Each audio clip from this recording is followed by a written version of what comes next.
Muy buenos días, distinguidos participantes, invitados especiales y amigos. Mi nombre es Elizabeth Torres Guizarra, analista de la Dirección de Estudios y Propuestas del SELA, y le doy la más cordial bienvenida a este seminario virtual sobre la experiencia portuaria en el Caribe. Es un evento que estamos organizando la Secretaría Permanente del SELA conjuntamente con la Asociación de Estados del Caribe y con la colaboración de la Red de Puertos Digitales y Colaborativos y la Asociación de Gestión Portuaria del Caribe, PMAC por sus siglas en inglés. Este seminario virtual se centrará en crear conciencia sobre el uso eficaz de las asociaciones públicas y privadas en el sector como una herramienta para mejorar y facilitar el desarrollo portuario. Junto con esto se destacarán ejemplos de mejores prácticas y lecciones aprendidas en la región caribeña por parte de Antigua y Barbuda, Barbados y Jamaica, en la búsqueda de mejores formas de gestionar los puertos y facilitar el comercio. Esto en el marco de la integración regional.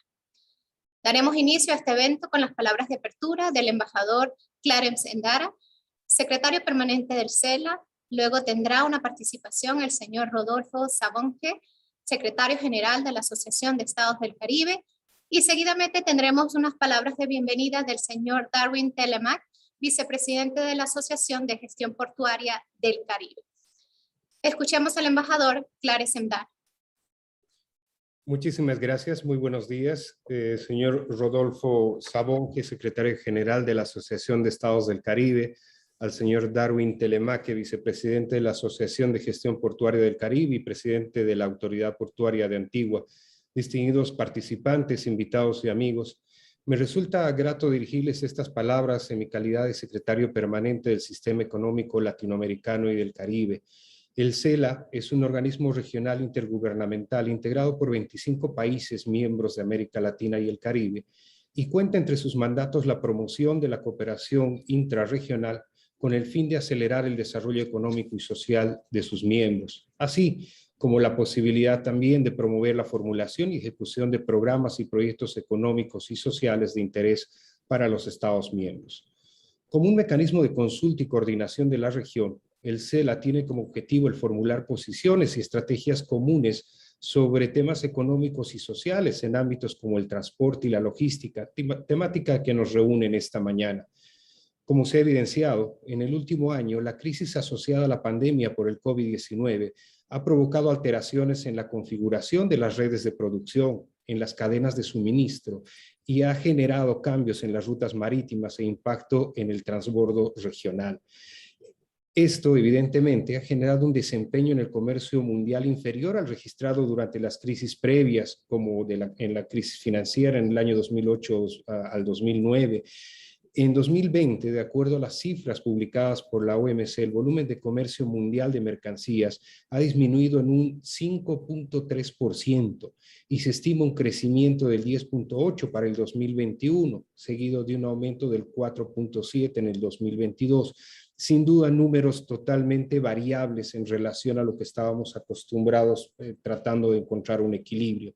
Por su parte, la actividad comercial portuaria del Caribe ha registrado una contracción del menos 4.9% en el 2020, según la CEPAL.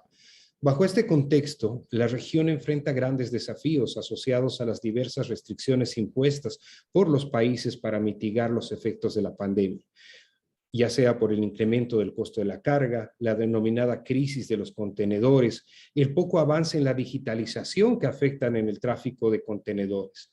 Aspectos que han afectado a la operatividad portuaria y han repercutido en el precio y distribución de las mercancías, arriesgando inclusive dos aspectos fundamentales que guían nuestro trabajo, que es la seguridad y la eficiencia de la carga.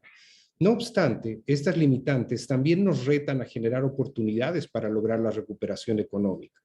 Para ello, se requiere de la asociación estratégica de los mecanismos de integración en pro de emprender acciones coordinadas y convergentes y de proyectar agendas de alcance regional. Observemos las alianzas estratégicas que se están gestando, como la declaración de Ningbo como una plataforma de comunicación universal e institucional. Un símil en la región permitiría tomar la voz de manera conjunta entre públicos y privados, proponiendo posiciones regionales en bloque en relación a problemas actuales como el costo abusivo de fletes que tiende a incrementarse aún más. Durante estas 2 jornadas del seminario, veremos cómo las alianzas público-privadas precisamente se perfilan como potenciadoras del desarrollo portuario y del trabajo colaborativo entre países. Conoceremos cómo Antigua y Barbados y Jamaica han realizado avances en sus procesos y gestiones portuarias gracias a la digitalización y al uso de buenas prácticas que les han permitido ser referentes para la región. Desde el SELA queremos manifestar nuestra plena disposición de seguir trabajando con nuestro mayor entusiasmo en estas experiencias tan enriquecedoras y necesarias para la región. Quiero finalizar agradeciendo nuevamente su asistencia y la receptividad con la que atendieron a esta convocatoria, así como a todos aquellos que hicieron posible la realización de este evento. Muchísimas gracias. Muchas gracias. A continuación le doy la bienvenida al señor Rodolfo Sabón. Muchas gracias, embajador Clarence Endara Vera, secretario permanente del Sistema Económico Latinoamericano y del Caribe. Señor Darwin Telemaque, presidente de la Asociación de Gestión Portuaria del Caribe. Señora Safia Hornbeck, directora de Comercio y Desarrollo Sostenible de la Asociación de Estados del Caribe. Señor Martin Humphries, economista principal del transporte del Banco Mundial. Doctor Ricardo Sánchez, economista principal de la Comisión Económica de América Latina y el Caribe. Representantes de los Estados miembros de SELA y de la Asociación de Estados del Caribe. Buenos días, señores y señoras. Tengo el honor de darles la bienvenida a la inauguración de este seminario de mejores prácticas sobre la experiencia portuaria del Caribe, junto a colaboradores de la Asociación de Estados del Caribe de muchos años. El Sistema Económico Latinoamericano y del Caribe, SELA, un observador fundador de la Asociación de Estados del Caribe, que es un contribuyente permanente al avance del Gran Caribe y de la asociación. También reconozco especialmente la colaboración con la Asociación de Gestión Portuaria del Caribe y de la Red de Puertos, ya que ambas trabajan asiduamente con nuestra membresía para desarrollar y modernizar las operaciones portuarias. A medida que la pandemia continúa afectando nuestra forma de vida, el transporte, la distribución y la logística en todo el mundo se han interrumpido por completo. La crisis sanitaria y las medidas restrictivas impuestas han afectado las cadenas de suministro globales, el transporte en todas sus modalidades y por consiguiente los puertos. En este contexto se han exponenciado y agravado viejos problemas. Temas ampliamente discutidos como la integración regional, la transformación digital, la administración y gobernanza portuaria, la planificación y mantenimiento de infraestructuras y en general todo el sector transporte tan importante para el comercio exterior de los países. Una evidencia de la crisis es el congestionamiento en los principales puertos del mundo, lo que ha resultado en los fletes más altos de la historia y que a su vez han contraído como consecuencia tremendas tasas de inflación, principalmente en los artículos de más urgente necesidad como la comida, los insumos para la agricultura y los insumos para el procesamiento de productos. De ahí que este seminario es muy oportuno, pues no podemos olvidar que la productividad de nuestros países depende de redes eficientes y económicas de transporte y no puede haber recuperación sin ellas. Proporcionar servicios eficientes y la infraestructura necesaria para la movilidad de personas y bienes es una responsabilidad pública, por lo que no es algo que pueda depender exclusivamente del mercado. La supervivencia de nuestra región depende de que asumamos políticas públicas adecuadas para reducir los costos logísticos y mejorar la calidad de los servicios. El transporte es un eje transversal que cuando es bien manejado puede acelerar el desarrollo de los países y fomentar la resiliencia. Pero cuando es deficiente, puede obstaculizar el crecimiento del comercio exterior, lo que es un factor negativo en la economía, que irradia y afecta temas como desmejoramiento de la calidad de vida, inflación, desempleo, falta de productividad, todo lo que resulta al final de cuentas en más pobreza y problemas sociales de salud, educación y seguridad. Por ello, el diálogo que este seminario pueda generar en los próximos 2 días no podría haber tenido lugar en un momento más oportuno, pues no solo necesitamos repensar nuestro enfoque del desarrollo portuario en este contexto actual, sino que también debemos hacer un balance de las innovaciones y mejores prácticas que han sido implementadas con éxito en otros países para que podamos cooperar mutuamente y lograr mejorar nuestras prácticas y procesos para crear un entorno portuario que sea operacionalmente más eficiente y de un nivel óptimo. En este sentido, aprovecho la oportunidad para reconocer los avances e innovaciones implementados por Antigua y Barbuda, Barbados, República Dominicana y Jamaica. A todos los consideramos líderes de gestión portuaria por derecho propio y esperamos aprender sobre las áreas de innovación y mejores prácticas que han logrado poner en marcha con éxito para mejorar las operaciones portuarias de sus países. Mañana aprenderemos todo sobre estos avances, pero la conversación de hoy se centrará en otro mecanismo clave para el desarrollo portuario regional: las asociaciones público-privadas. Una de las consecuencias de la pandemia ha sido el resultante déficit fiscal que los gobiernos han tenido que enfrentar con más deuda. Esto ha afectado seriamente la capacidad crediticia de los países y con ello se han tenido que postergar o cancelar los planes de inversión y mejoras de infraestructura.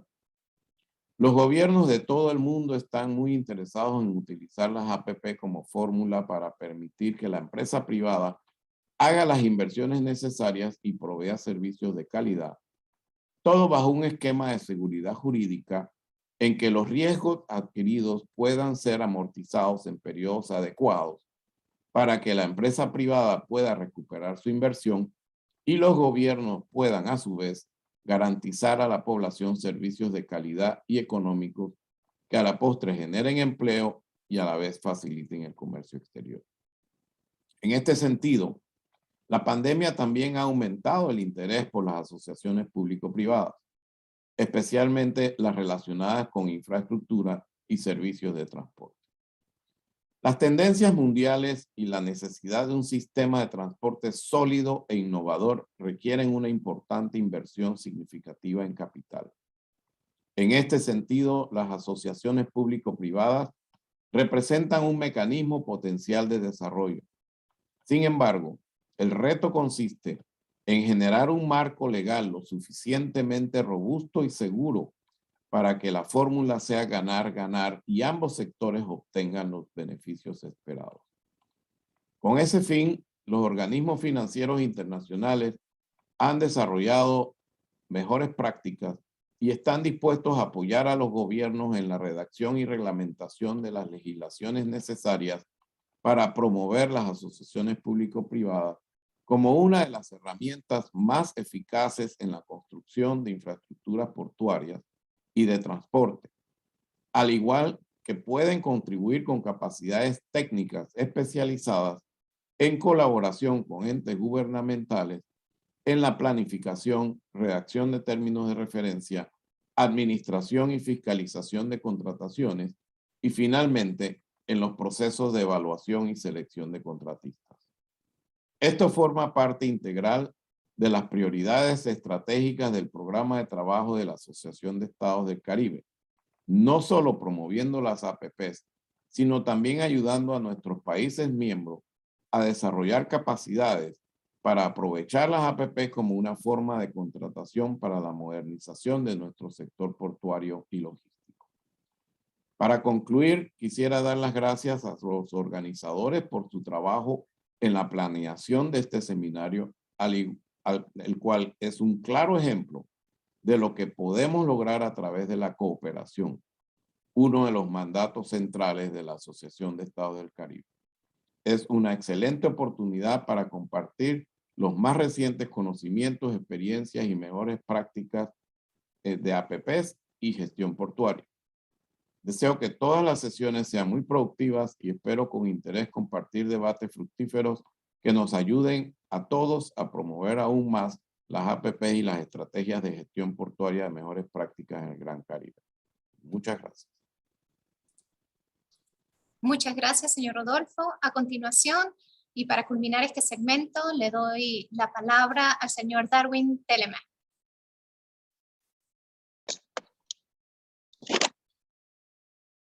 Thank you very much, Elizabeth.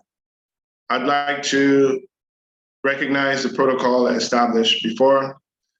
There are lots of distinguished representatives here. I'd like to welcome all of you to what I think and consider to be quite an interesting and hopefully impactful seminar. I'd also like to extend to the organizers, SELA and the ACS, PMAC's heartfelt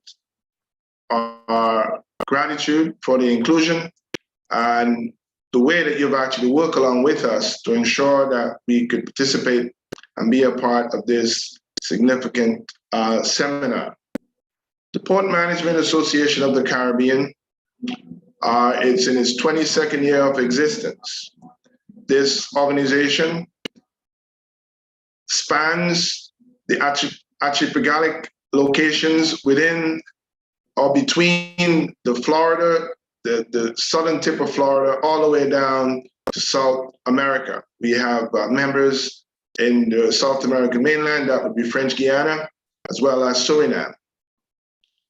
PMAC is a port organization and one that focuses primarily on some of the very critical items that Rodolfo just mentioned and highlighted in his delivery. COVID-19 has no doubt been a significant global impacting phenomenon. More so in our region, where we rely solely, or practically solely, 95% of our transport needs being met by water. We were impacted and continue to be impacted by these significant challenges. We have had to make changes in our legislation that governs what our ports can and can't do. We've had to impact rules, sometimes outside of the proper mandate even, to try to protect both the ship and the workers and the public's interests. It has been a very trying year, I must say, for all ports within the group here and those that are not here. Every port has been impacted. No more is that evident than in the supply chain challenge that now exists globally, as the Chinese, the West Coast US, and all the world struggles with a backlog of container traffic that seems to be heading towards even greater pain for our citizens. In that regard, PMAC considers the need for a greater focus on port activity, on the role of ports, the modernization of ports, and particularly the need to enhance the digital footprint that operates our Caribbean ports. Most of our Caribbean ports were designed and built in the 1960s. As it stands now, the industry has moved so far ahead of our ports that the ships that visit us are lost in a time warp where the vessels have advanced in their technological existence while the ports remain challenged by infrastructural issues, low, limited digital platform and footprint, and human capacity challenges that requires great and urgent attention. It is in that light that we accepted this offer to be part of this beginning, where we would initiate a seminar that focuses on best practices within the region, with the hope that future engagements can lead to a continuing sharing, a continuing transfer of knowledge, and one that would build the type of existence that would improve our port facilities, the lives of our citizens, and the users of our ports, the industry, the ships owners, as they deliver critical needs to us.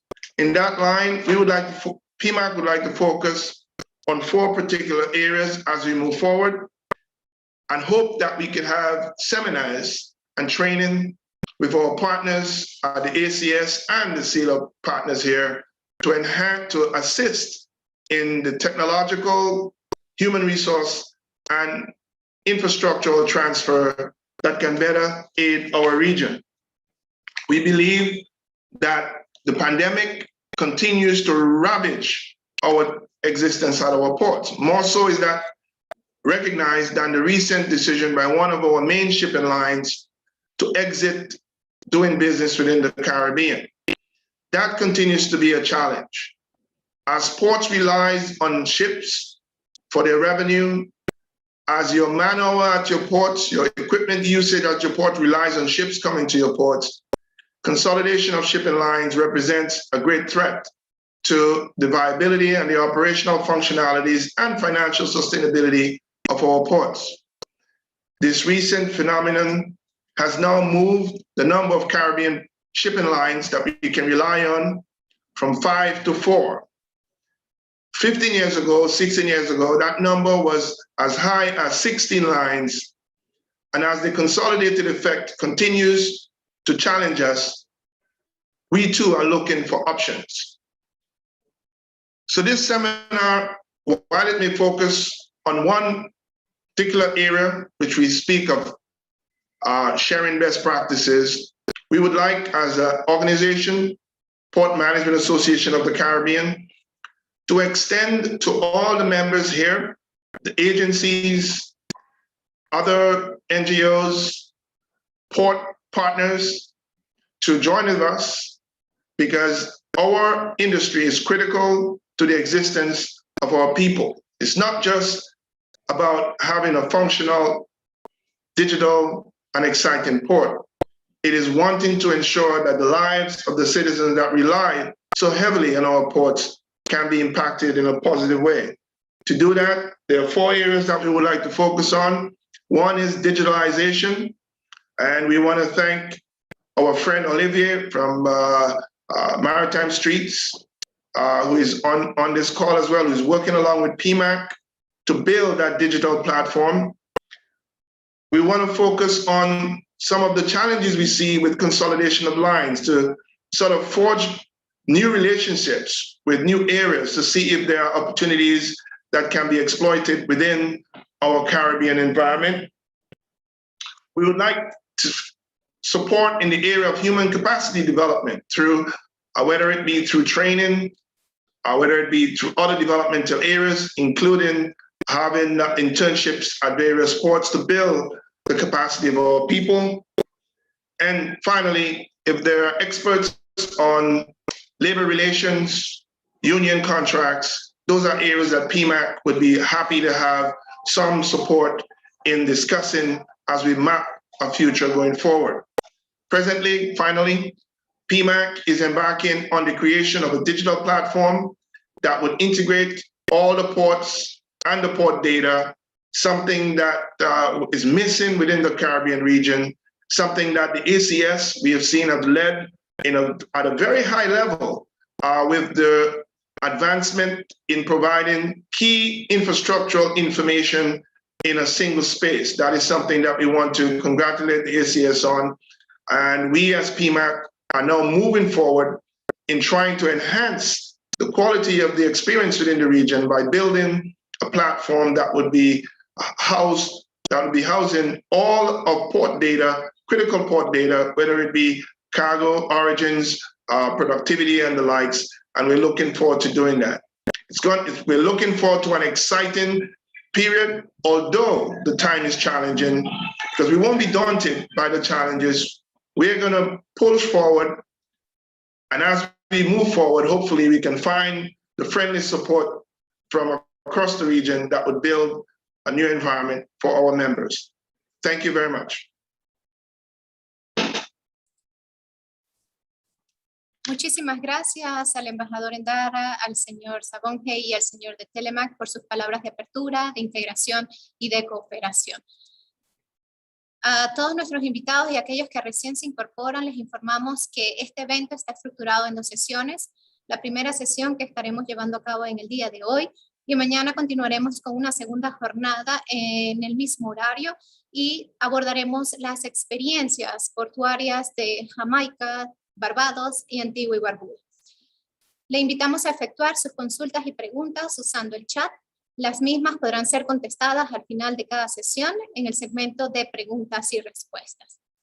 Contamos con traducción simultánea en 3 idiomas, así que siéntanse libres en escoger el idioma de su preferencia. Sin más preámbulos, vamos a iniciar la primera sesión del evento referente a la consolidación de las alianzas públicos y privadas en pro del desarrollo portuario y la integración. Esta sesión estará bajo la moderación de la señora Safiya Hornbeck. La señora Safiya Hornbeck cuenta con más de 15 años de experiencia y conocimiento técnico en los ámbitos de desarrollo internacional, comercio e integración regional.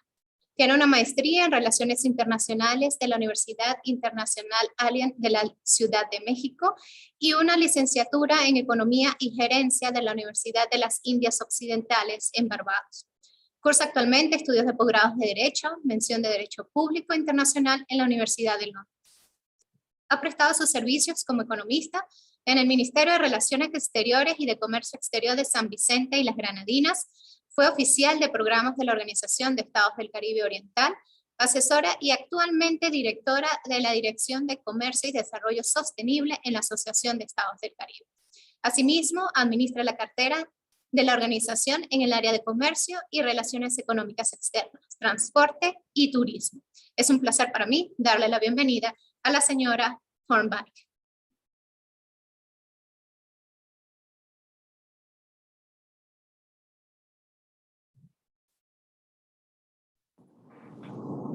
Thank you, Elizabeth.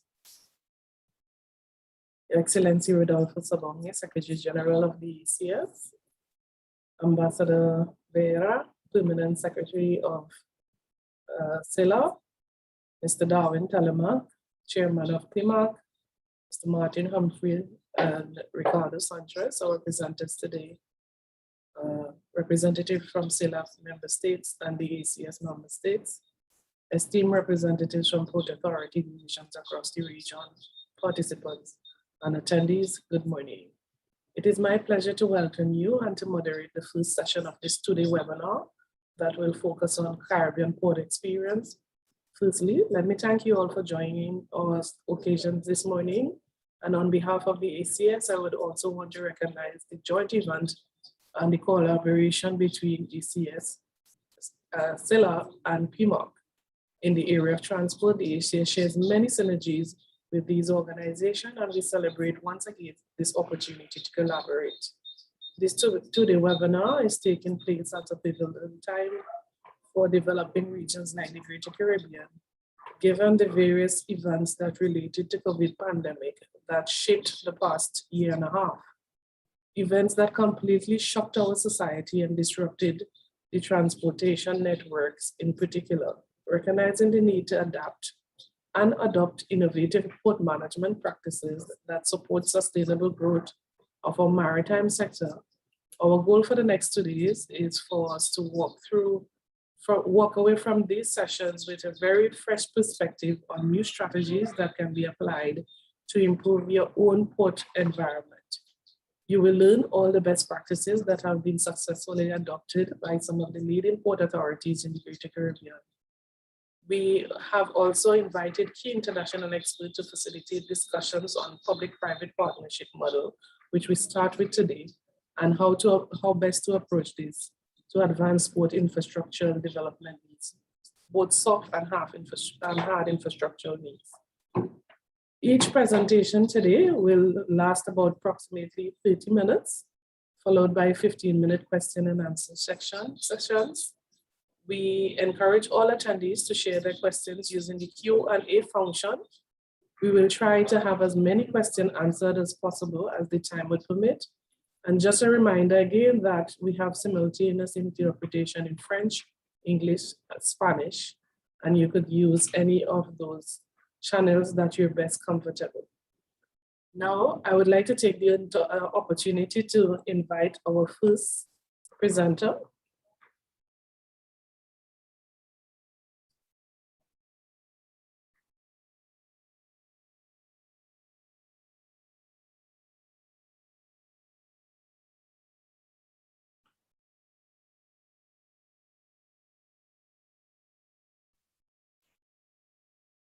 Sorry, Sophia, should I start? Sorry. Oh, Mr. Humphreys, if you would allow me, sorry, I thought you were hearing. Just to go back through the introduction of our speaker, Mr. Humphreys, the lead economist and the global leader for transport, connectivity and regional integration, maritime transport and logistics at the World Bank. Martin has a degree in economics, a master's and PhD in transport economics, and has been working in the transport sector for nearly 30 years in a number of different countries and regions, including internally the United Kingdom, Denmark, Eastern Europe, Russia, South Asia, Central Asia, East Asia, South Caucasus, the Baltic states, and the Western Baltic countries. And his experience covers roads, rails, inter-island waterways, maritime ports, public-private sector partnerships, trade and transport facilitation in post-conflict, fragile and low middle income countries. His wealth of experience is going to lead us into this discussion this morning, and I invite you to now partake in his presentation. Martin, thank you so much. Thank you very much, Sophia. I just wanted to confirm that you can actually see the screen that I'm sharing and you can hear me. Yes, I'm seeing your screen and we are hearing you clearly. Great, thank you very much.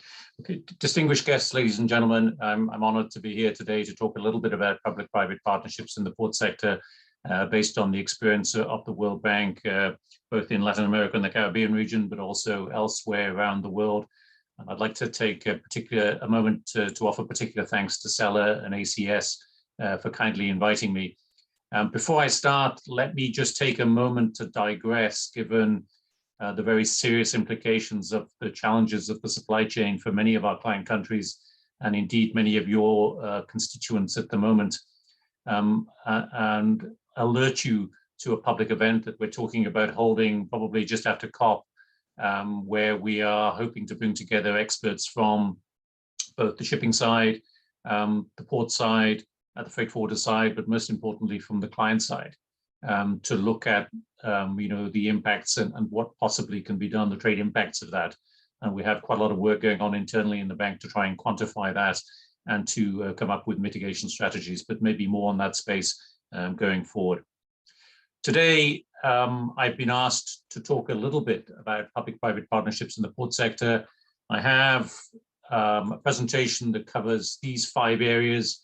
I have about 30 slides, which is ambitious for 30 minutes. So I'm going to skim over some of them, and the detailed information will be in the slide pack that I'm sure will be circulated after the meeting. For those of you who don't know the World Bank Group, I'll give you a very brief overview of that and the structure and the parts of that I think are pertinent to our engagement in the port sector and some of the instruments we have available. Then Port Governance Organization and the management models, a very quick summary, primarily for terminology purposes.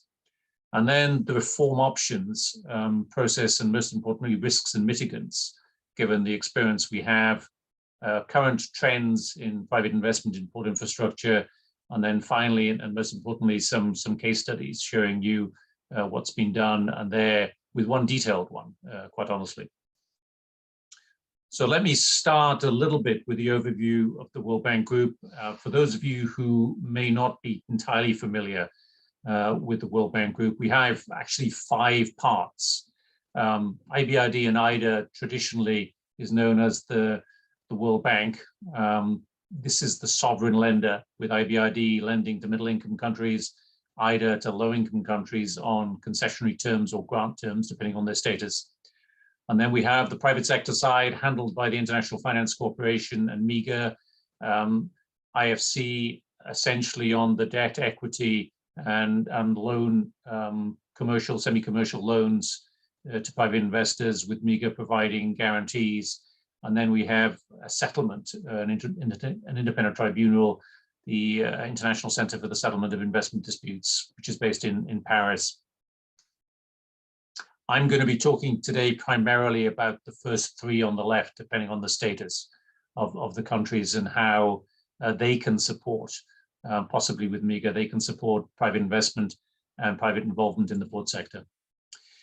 Just in terms of what we do within the World Bank Group, there are two broad parts. One is the sort of advisory and analytical role. And here we have what we call bank executed work. And you can see three examples of that on the right, specifically in the port sector. The most recent and possibly most pertinent is the Container Port Performance Index, came out in 2020, and this will be an annual publication. We are now working on the CPPI for 2021, which will come out probably in February, where we are endeavoring to rank. It's at the moment 317, but there's 500 ports within the data set. Not all of them have sufficient calls to be included, or there are issues with the mapping between the timestamps from the line and the AIS signal from the vessel. So we're working with IHS Markit to try and improve that and include more of the smaller ports within that ranking. And then we do more strategic upstream work, and I give an example here of port development and competition in East and Southern Africa. And then finally, the Port Reform Toolkit, which for those of you who may not know, because it is unfortunately now a little dated, 2008, covers a range of issues related specifically to the reform of the port sector, including the involvement of the private sector with even draft contracts in some of the annexes. And that itself is undergoing a review and a renewal now. And the idea is that we'll come out with a new version, I think in probably realistically, it's going to be towards the end of 2022, so approximately a year from now.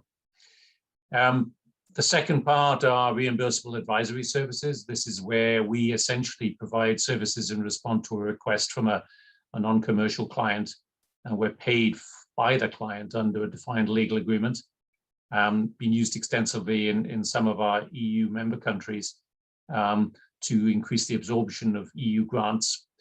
And then thirdly, where we provide support to clients to undertake this sort of work themselves, particularly at the project preparation stage, but it can also be at earlier stages.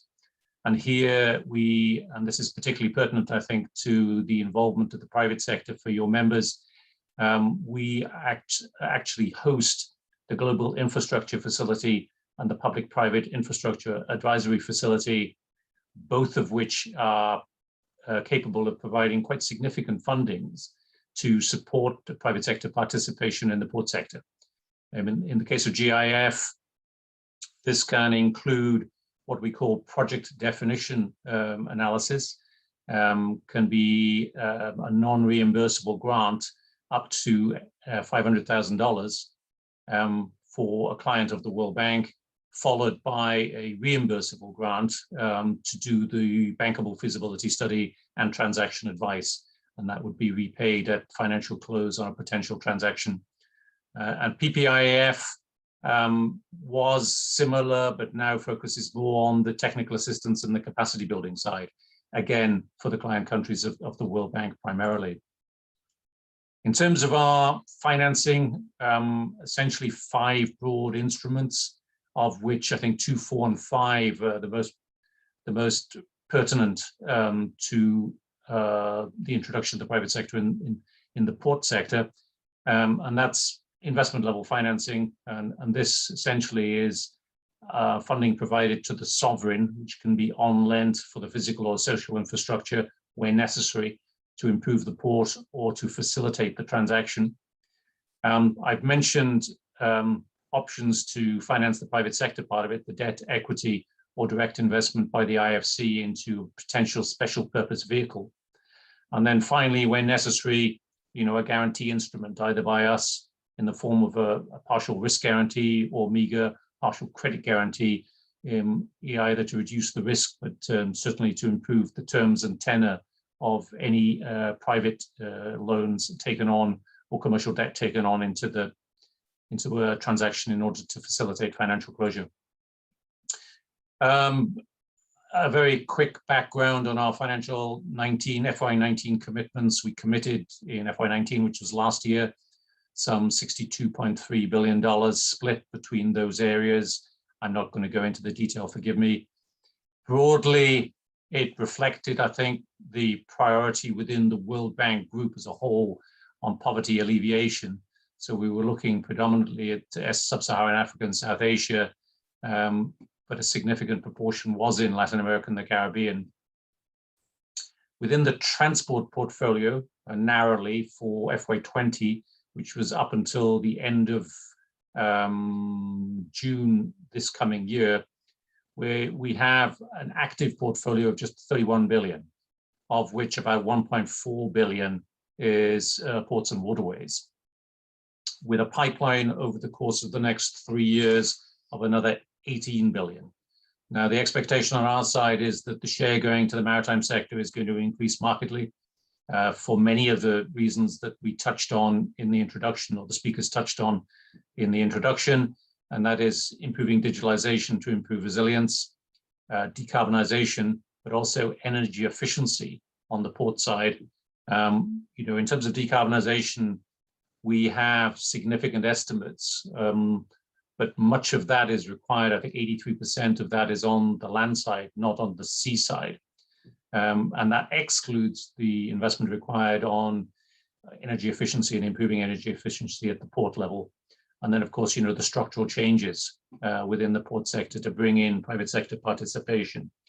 I would add, you know, the other related area that we are actively pursuing at the moment coming up to COP is the introduction, the support for introduction of a market-based measure in the maritime sector. Now, there's a risk and there's a benefit. And, you know, many of the SIDS and LDCs are conscious of this, and we're certainly very conscious of it.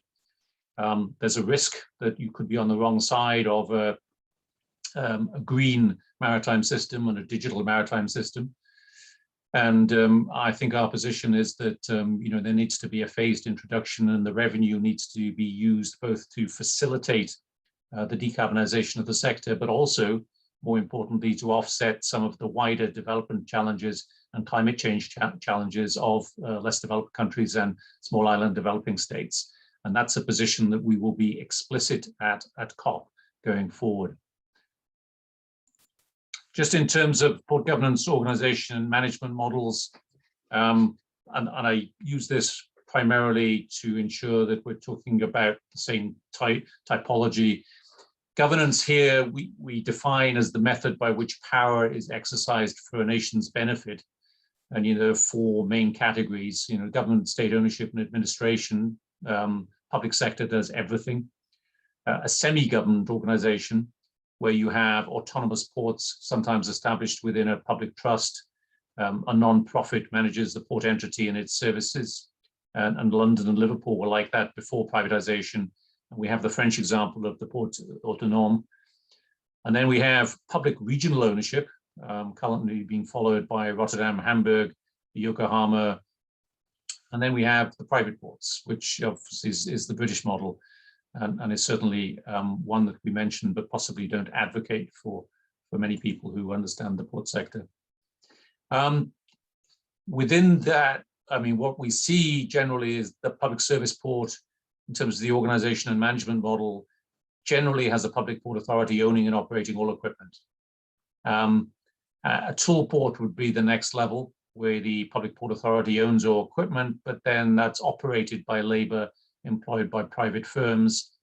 And then we move on to the more traditional landlord port, which is one that I think has been increasingly rolled out, where we see greater separation between the public port authority, which is not actually involved in port operations, and the introduction of specialist terminal operators together with private finance. And this is generally under a concession basis. And then lastly, you know, we have the private port authority owning and operating all equipment. Now, within those 4 categories, I have a slide here showing you under all the different tasks, including marine services, you know, what potentially is done by public and private sector. Obviously, in the public service port, pretty much everything is public sector. Just occasionally, you see private sector involvement in the marine services. In the tool port, the only thing really that falls within the private sector, accepting the potential for marine services, is the cargo handling. In the landlord port, the landlord would normally be expected to take responsibility for the superstructure. both in buildings and equipment. He would do the cargo handling, he or she would do the cargo handling, and then the public sector would support the substructure, so the dredging and maybe the quay and the access infrastructure and the secure area within. And then obviously in the private sector, they would do essentially everything. There are some strengths and weaknesses to both. I'm not going to go through this in tremendous amount of detail. You have the slide, and this is not easy to read. I think it's far more interesting possibly for your membership to look a little bit at the risks and mitigants. So I'm going to move on if that's okay. And this is the reform options, the process that we would generally advocate being followed, and then the risks and mitigants. Well, when we get a request, and whether it's us or IFC, you know, the first question we ask is, well, how does this fit together with, you know, the sector strategy, both as a whole in terms of the development of the port sector, but also in relation to the introduction of the private sector elsewhere within the maritime sector within a particular country. It isn't always the case that there are clear strategies in place either at the port level or at the country level. And we see that, quite honestly, as a prerequisite that possibly needs to be done up front. And then, although it can be done in parallel, and then, you know, what are have the necessary changes been made to the legal and regulatory framework?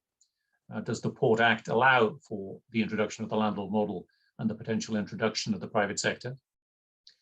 Do the relevant organizations have the capacity to implement the reform and undertake the planning, regulation, and management of the sector? So, you know, is there an independent regulator that can oversee both the Port Authority and the terminal operators to ensure fair competition between them and fair competition possibly between the ports? And then finally, you know, have the stakeholder interests been fully considered and reflected in the design of that strategy? So most importantly, you know, has the private sector had voice in providing input into what is being decided and how it's being taken forward? And again, in some of our client countries, that isn't always the case. On the left side here, I list in a table a sort of spectrum of port reform tools, given a range of different types from public management and operations right the way down to private supply and operations. I'm not going to go through all of it in detail. Possibly of more interest is the right side here, where we tend to break it broadly up into three parts.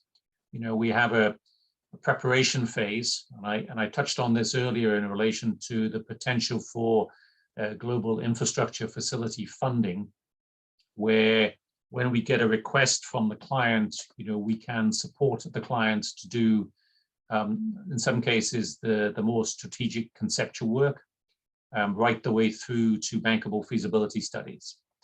Then one would logically expect, you know, a decision to be taken by the sovereign to go forward on a particular model.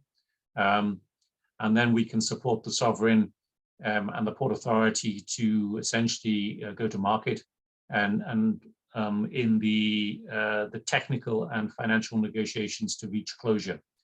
And we've broken it down here, and obviously it has to be viable. We would structure it with market sounding, and these are some of the issues in the columns here that we would be looking at in consult with the client at each stage to get to a successful transaction. And a successful transaction here, of course, for us is something that will be of benefit not just to the terminal operator and the Port Authority, but most importantly to the country. And again, it's not always the case that some of the transactions we see, that is the case, but we'll leave that on one side. In terms of, you know, risks and mitigants, if we're looking at the sponsor or the proposed operator of a new facility, generally for a container terminal, you know, we would always advocate a competitive process to try and bring in an international specialist operator, ideally independent, but if they have established relationships with container lines, that's fine, as long as it doesn't create, you know, a dominant market position in a particular port. And we have had cases where one line is carrying 90% of container traffic in and out of a port.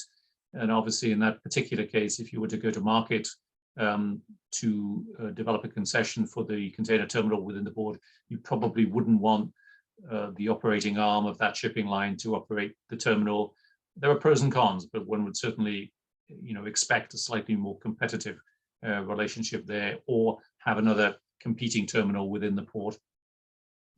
On bulk cargo, generally, we look to find an operator that is experienced in mechanized handling for the targeted commodities, and would normally seek long-term offtake agreements. I mean, that's crucial for the viability of the public or private investment required, and is usually sought by the market. And then we try, wherever possible, to separate. So we don't really have mixed cargo terminals. We would separate and have dedicated terminals for cargo, for containers and bulk.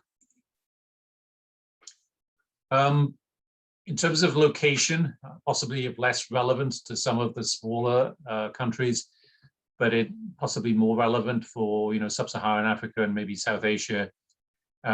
What we consider to be key success factors in determining whether something is or isn't going to be particularly attractive up front. Generally, if we're looking at a maritime gateway, significant hinterland comprising vibrant and growing economies is usually preferable to leverage in significant investment.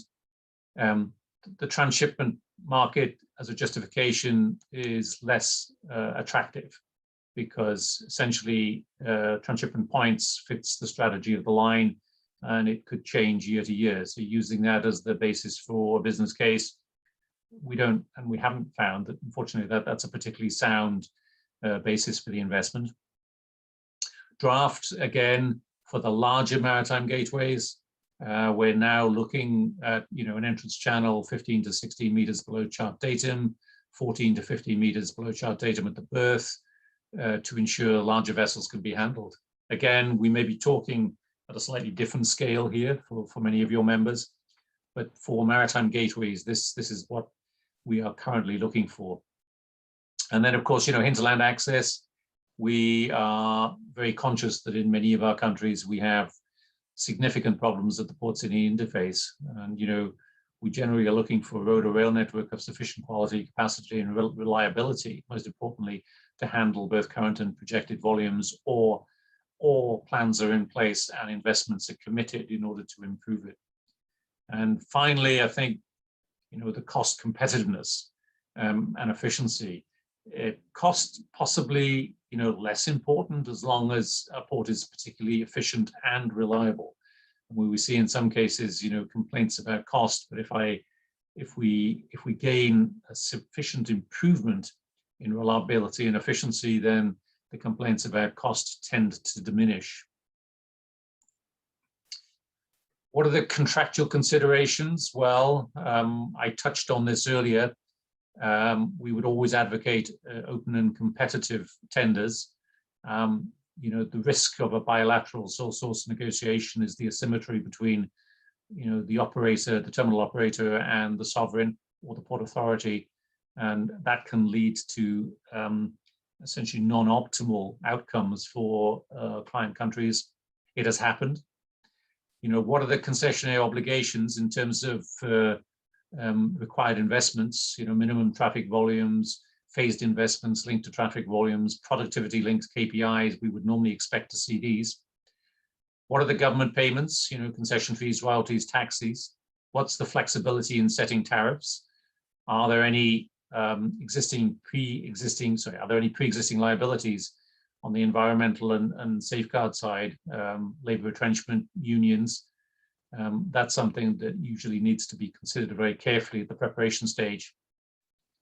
And what, if any, are the grantor obligations in terms of termination compensation, capital investments, connectivity improvements, to facilitate the transaction, or as an investment in parallel to the preparation of the transaction.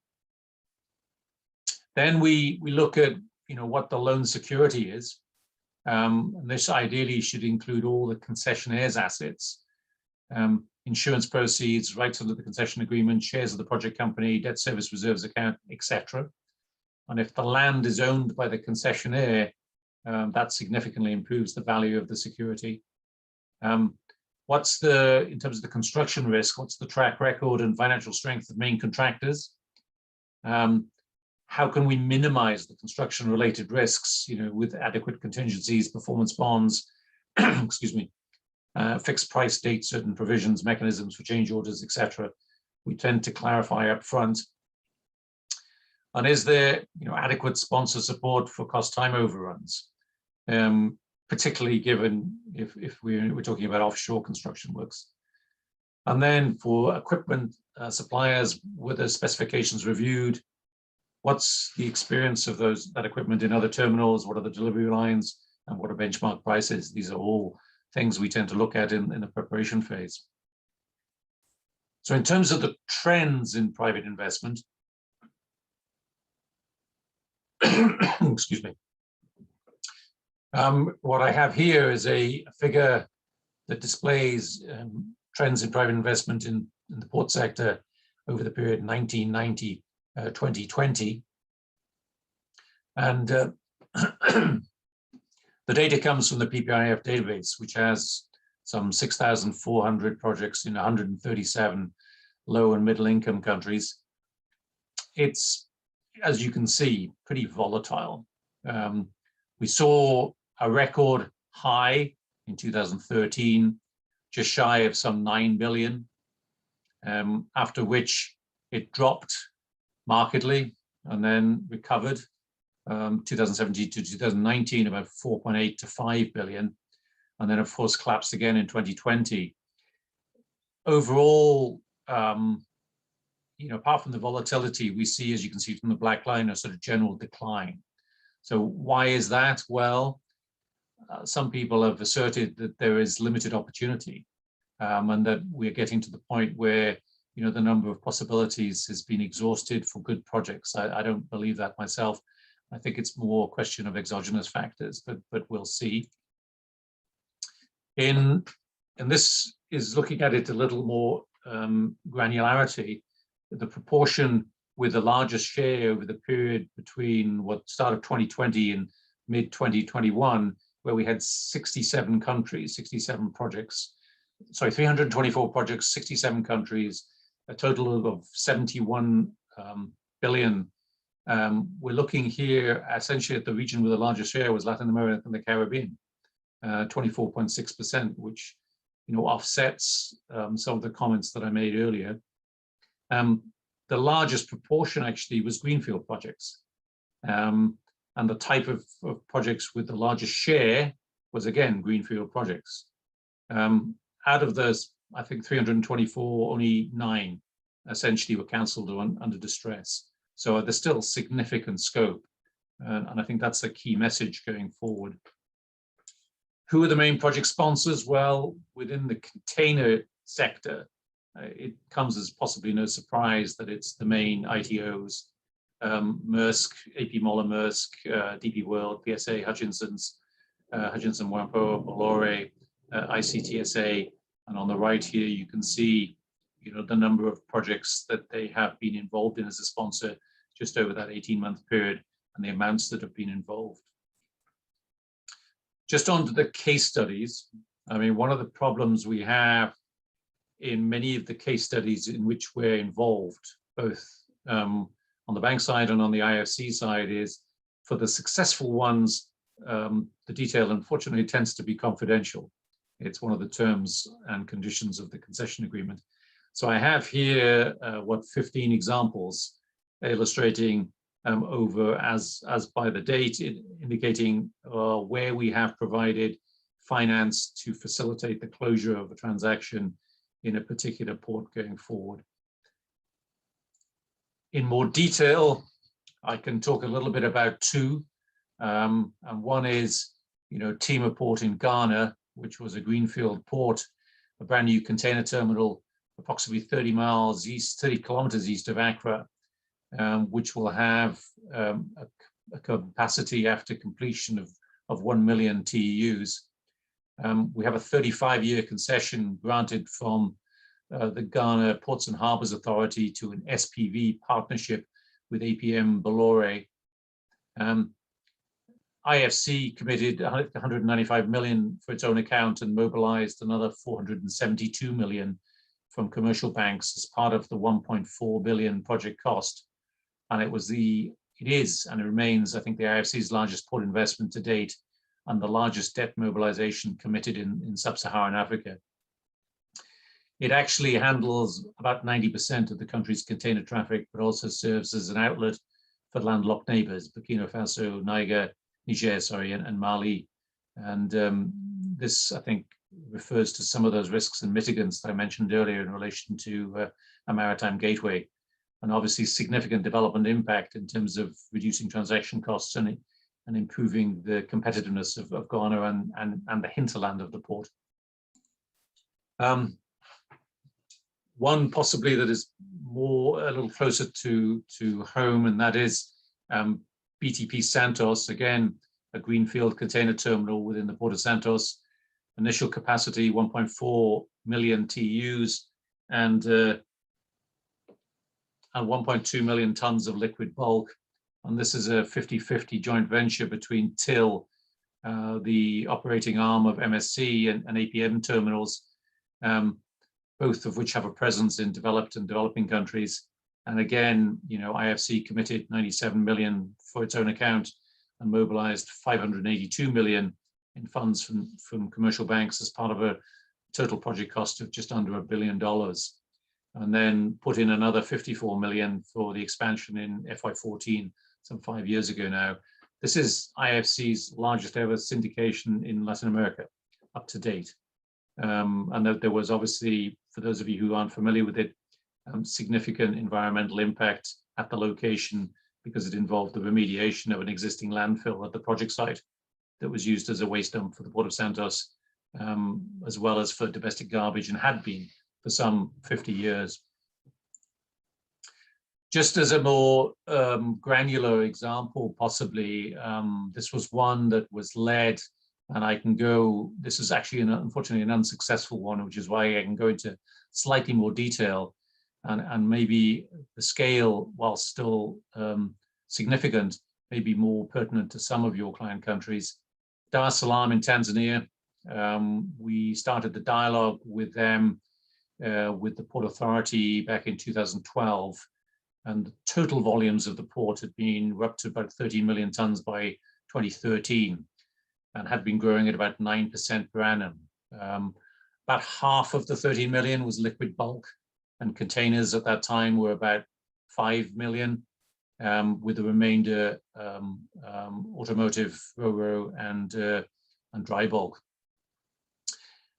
Volumes were predicted to double given sufficient capacity by 2025 and triple by 2030. And we had significant constraints in draft, maritime access, capacity, and operational effectiveness. This was run primarily by the private sector, by the public sector, and not particularly well. And all the indicators of port performance and utilization, waiting time for ships at anchorage, berth occupancy, cargo dwell time, were deteriorating. I mean, at one point, I think in 2012, we're looking at dwell time that was running into 28 days, and that wasn't because of the motives of the container terminal operator in maximizing profit. The port layout had remained largely unchanged for a long time, and that was undoubtedly leading to poor spatial and operating efficiency, with a number of sheds you can see in the yellow on the slide here, and no rail loop within the port, 2 gauges for railways within the port that didn't connect. And outside the port, there were significant issues on the road and rail access, with rail essentially being ineffective. So that the program we put together at the time, in discussion with a number of partners and with the support of FCDO, was essentially to remove many of the old sheds. So we had far greater flexibility, to dredge the entrance channel and turning basin, to support spatial and operating efficiency improvements, and to improve rail access and road access outside the gate. But here I'm just illustrating the gates, and to introduce a second international container terminal operator on some new berths. And this would support the construction of ultimately four new berths down at the south end of the port here. And then you would have two competing international container terminal operators. We would have to relocate the oil jetty and tank farm here.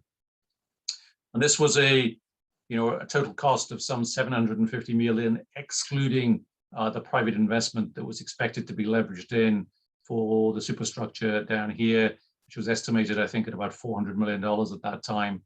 And we were talking about a $600 million IBRD loan and $150 million from the Tanzania Port Authority, and then the private investment. We did this as an enclave, and for those of you who aren't familiar with it, essentially an enclave is a way for us to invest IBRD money in an IDA country, in a low-income country.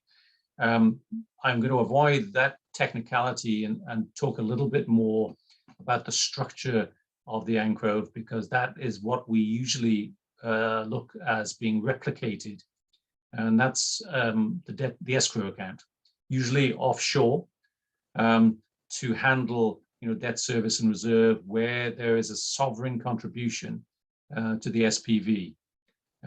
So this structure, this broad structure, is one that we would probably replicate with or without the sovereign's involvement if we were to support a port engagement in any other country. Even if it was a middle-income country, we would be looking to establish an escrow account.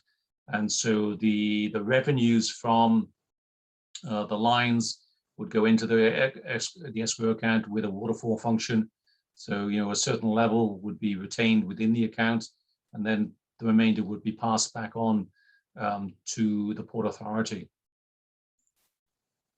Now, this program we envisaged would have three main phases, and I've touched a little bit on that already. And you can see by phase 2, we would have essentially the new container terminal operator in, widening of the key city access roads, most importantly, the rehabilitation of the central line and the rail access.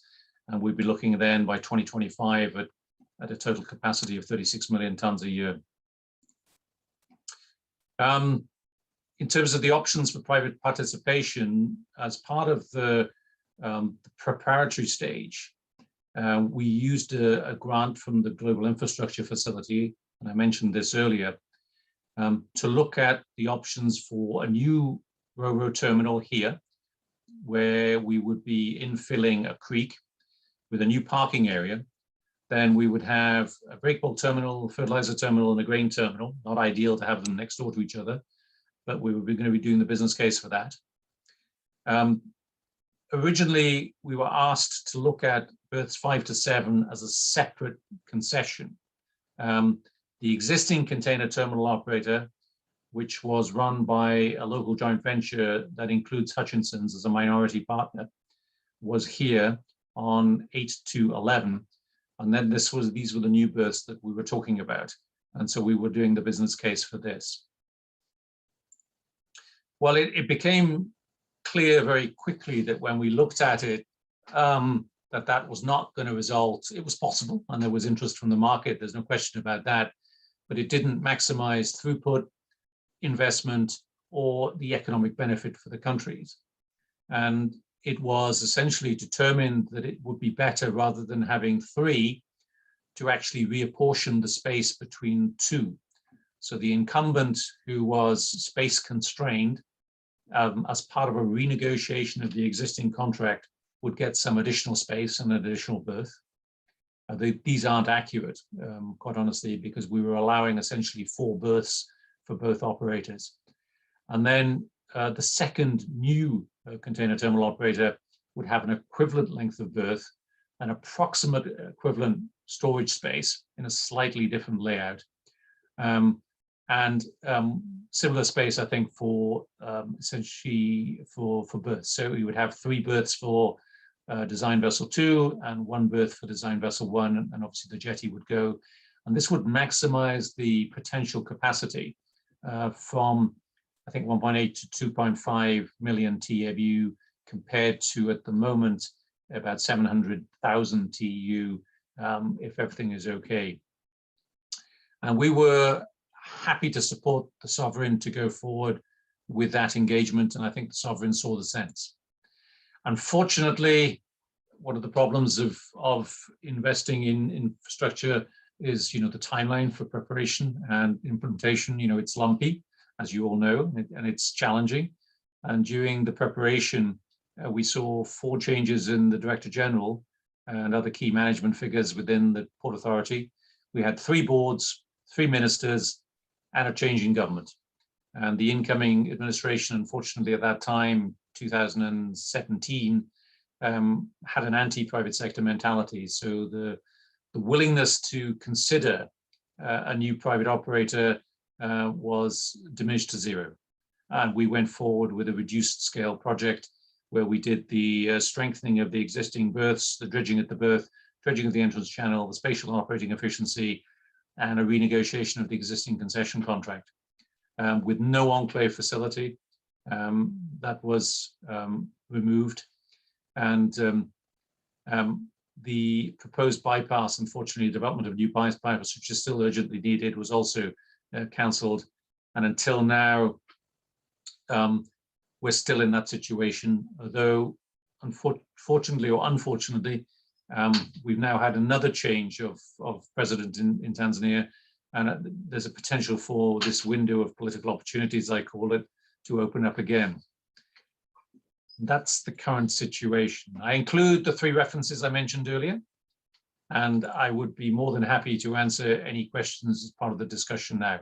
But let me just pull down my slideshow.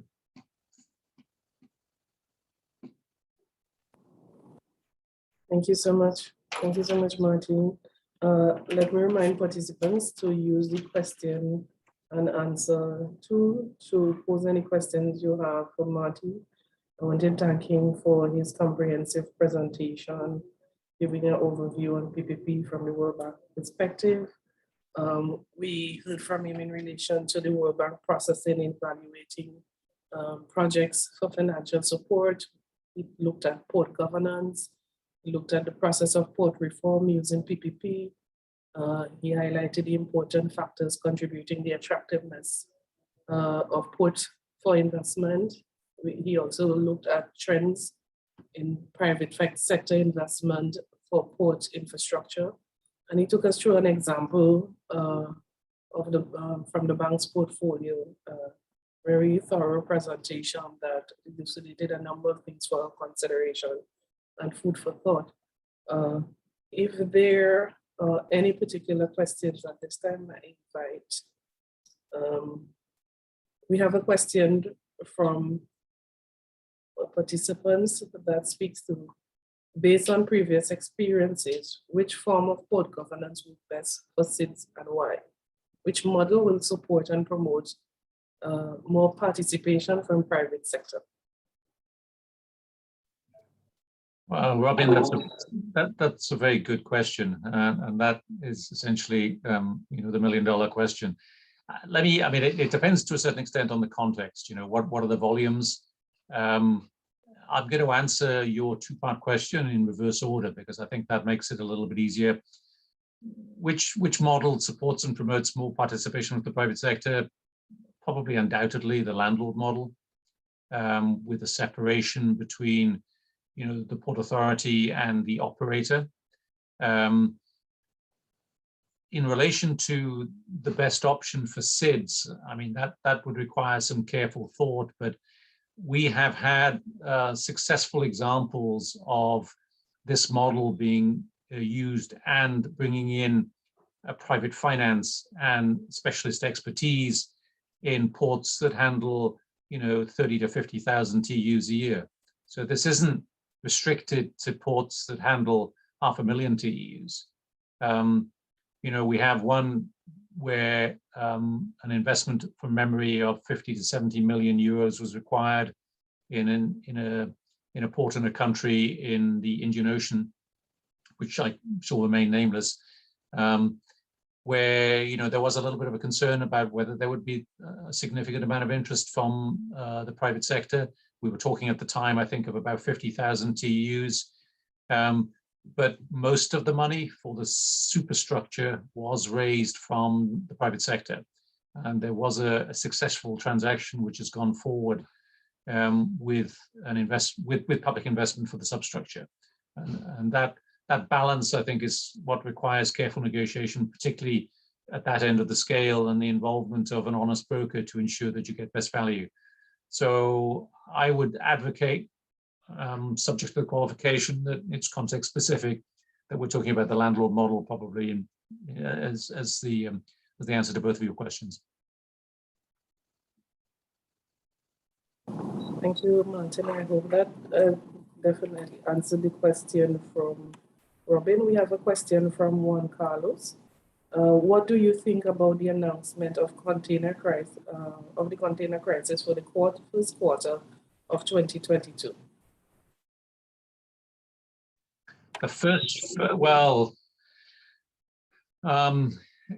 I'm not sure that it's going to be the first quarter of 2022, actually. And I think it's going to come before that.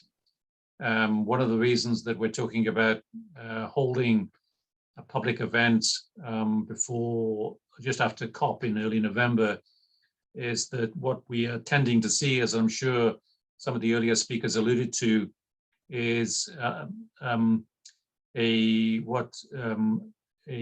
centralization of capacity, both in containers and vessels. And this is particularly disadvantaging some of the LDCs and SIDs in which we work. Now, many of them, and the lines are always a little bit cagey about this, many of them were already, because of economies of scale, because of the capacity within the port, because of volumes, the asymmetry, a whole host of reasons, digitalization, experiencing costs that were order of magnitude above the costs, unit costs of movement on the main corridors. Now, that's one thing. Now, that cost goes up. In addition to that, if you have calls that are dropped from the schedule or entire schedules being withdrawn, then that is having a massive impact on importers and exporters. And I mean, just to give you one example, I think mining exports from South Africa, we see it down at 20% at the moment, because quite honestly, there isn't the vessels to take the bulk from Cape Town and Durban to international markets. Citrus industry is essentially having crops that are rotting because there aren't the containers and vessels calling to collect the citrus to take it to its markets. This is even more pertinent for some SIDs and LDCs. And we're very conscious of this, and we don't unfortunately anticipate from talking to the lines that it's going to change anytime soon. The lead time for the construction of new vessels and new containers is quite long, and the problems in primarily the US ports are going to take quite a long time to resolve. I mean, we have a structural change in the expenditure in the US from services towards goods, which has caused much of the problem. And I think that's led to, I saw 12.6% of the world container fleet essentially being tied up outside Long Beach and Los Angeles at the moment. Two ports, that are ranked in the low 300s in our CPPI and are known within the industry not to be particularly effective. And the idea of, taking vessels and containers away from those two ports and putting them elsewhere on the east and west coast, this is marginal in terms of the benefit that's likely to be generated as a result. So yes, as an institution, we're very concerned about the development impact, which I think is going to continue well into 2022, and are looking to do some work to try and quantify that, actually in partnership potentially with our colleagues at UN-ECLAC, but certainly with UN, with UNCTAD in Geneva, and Jan Hoffman and his team. And that's something we're discussing at the moment. Thank you so much. We have two more questions, and because of time, unfortunately, those are the only two we'll be able to address, but feel free to send your questions though, and we'll see if that we could accommodate them through written responses if possible. We have a question from Myrna. Myrna's question relates to, her question speaks to, according to the experiences and cases presented, in addition to the interests of private investors and the support of multinational multilateral institution, among other factors, are there physical, geographical preconditions for these projects?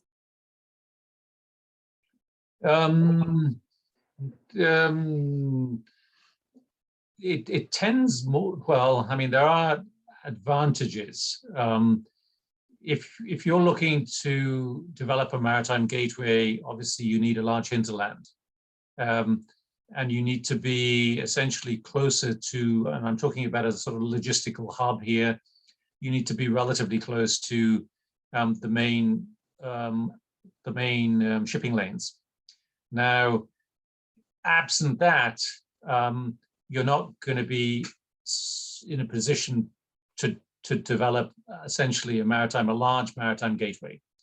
But that doesn't necessarily mean that you can't essentially improve the governance and use one of the organizational models that I mentioned in my presentation and leverage in finance from the private sector, and more importantly, bring in the specialization that increasingly is needed to realize, those gains in the cost of international trade. And the one case I mentioned in the Indian Ocean, this was a small island that is nowhere near, the main shipping lines, and with 50,000 TEUs a year is not that attractive from the major shipping lines perspective, but there was still a significant transaction, and we see this also in some of the secondary ports in Indonesia and the Philippines, where it's entirely possible for reasons of domestic access between the islands, or for coastal shipping. It's more a question on the volume and the relative attractiveness of a particular investment in a particular port to the private sector. So I wouldn't say there are any geographical constraints. Just on Sonia's question, if I may, Sophia, very quickly, it really depends on what's been done already. I mean, if there's any preparatory work done already, that helps. If we're starting from scratch, then we're probably looking at a period of realistically, 18 to 24 months, depending on the context, to get to financial closure on a successful transaction. And the reason I say that is because we, as I alluded to in my presentation, we have to look at the strategic position of the port or the terminal within the port or the port within the port sector and the region. Then we do, the sort of project definition analysis, what the market would support in a particular port or particular terminal. Then we're taking that to feasibility stage. So if we require significant investment or any investment in the substructure, we need to get a pretty clear idea of what that is and how much we're talking about in relation to the dredging, whether there are any environmental issues related to the disposal of the dredged material, how we would mitigate any of those environmental and social impacts to reduce the risks for a potential concessionaire. And then lastly, of course, arranging the financing and taking us right up to financial closure. It's possible to do it in a context where you have a number of successful transactions in the sector or in other sectors, to make it a little shorter than that. But generally, no, we're looking at sort of 18 to 24 months, I would say.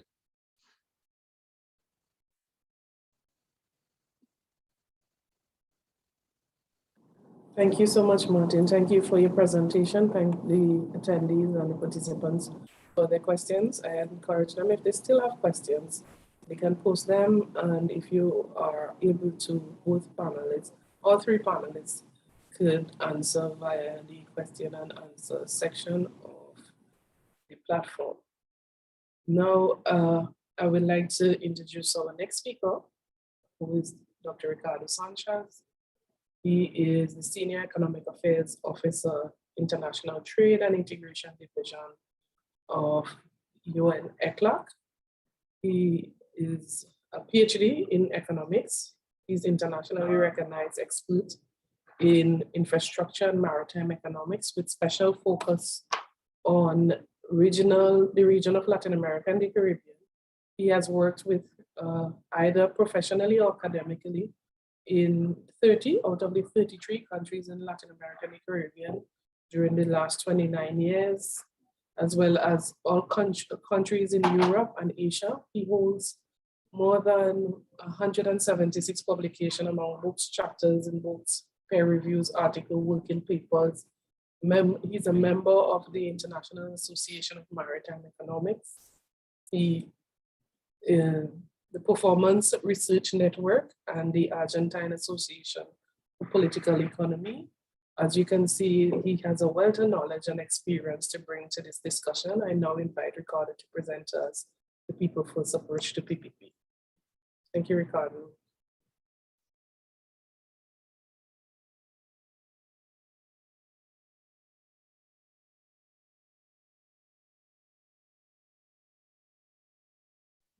Ricardo, you're on mute. Oh, okay. Thank you very much. Excuse me. I prefer to share my own version of the presentation because I have made some little changes. Yeah. Then you're also free to present in Spanish as we have the interpretation. Okay. Yeah. Then yes, I prefer to present in Spanish. Okay.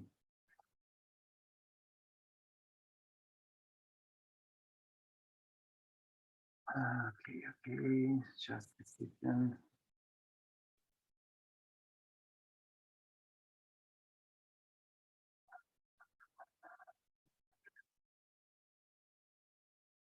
Sorry. I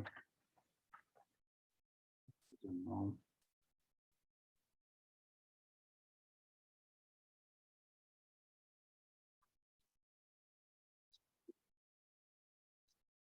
Bueno, muchísimas gracias.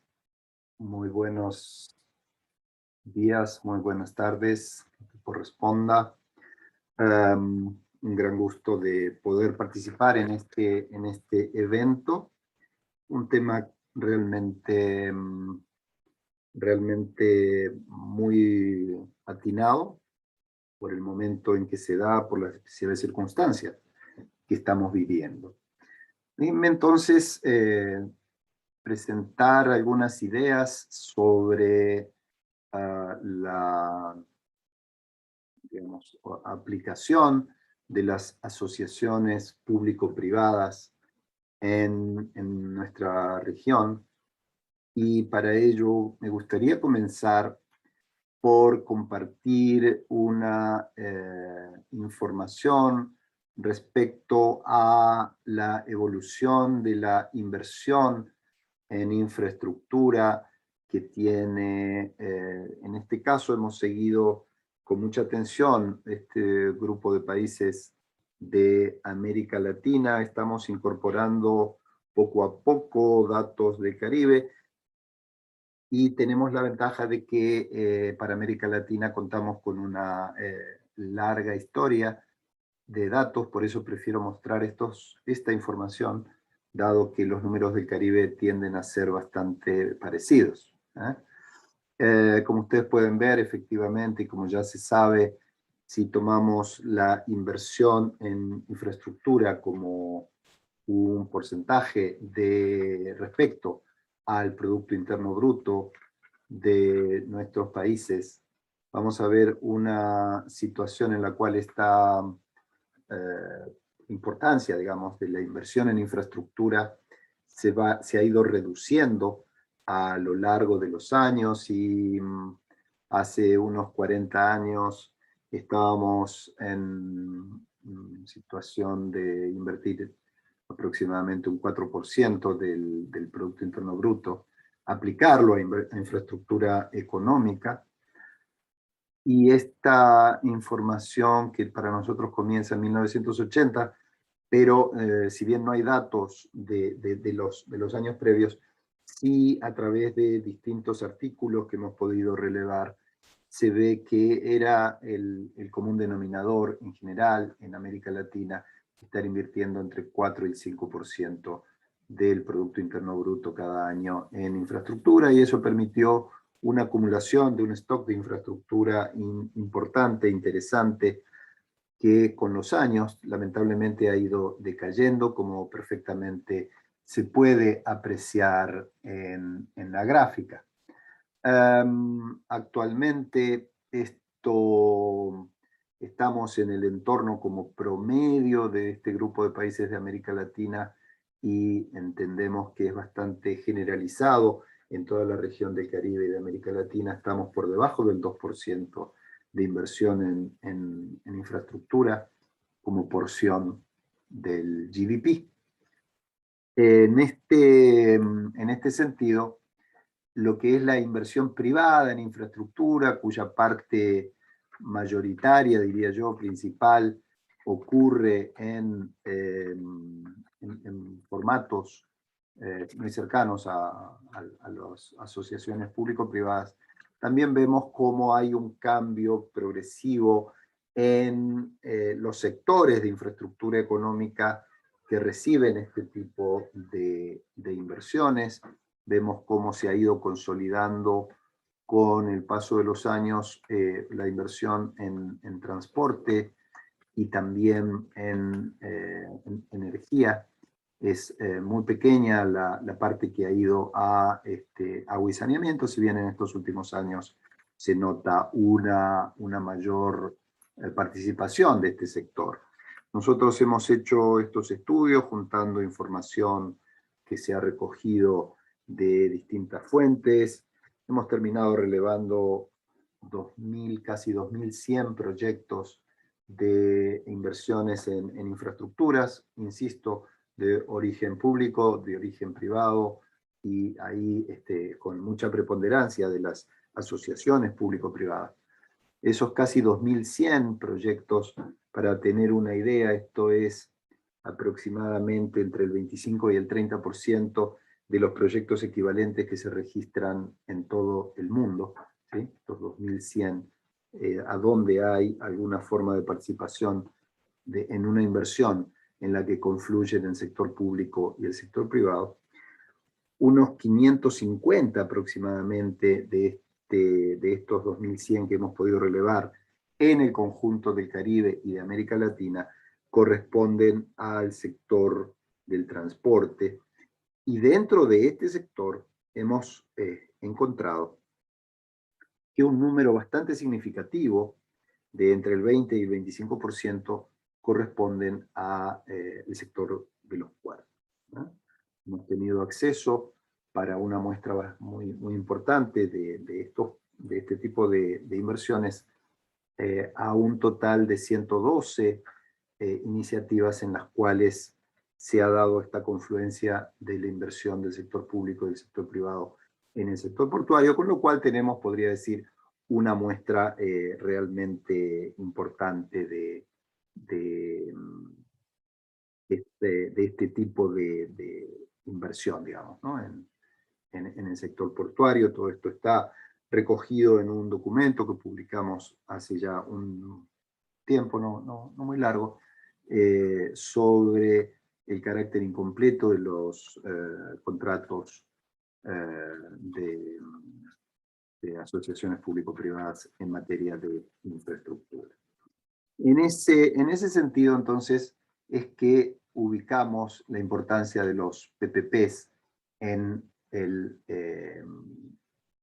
la inversión en infraestructura económica y, por supuesto, también dentro de los puertos. Ahora, hablando ya estrictamente de puertos, presento aquí algunas ideas sobre lo que a nuestro juicio son los desafíos más significativos del sector portuario a partir del gran cambio que se ha observado desde el inicio de la pandemia que nos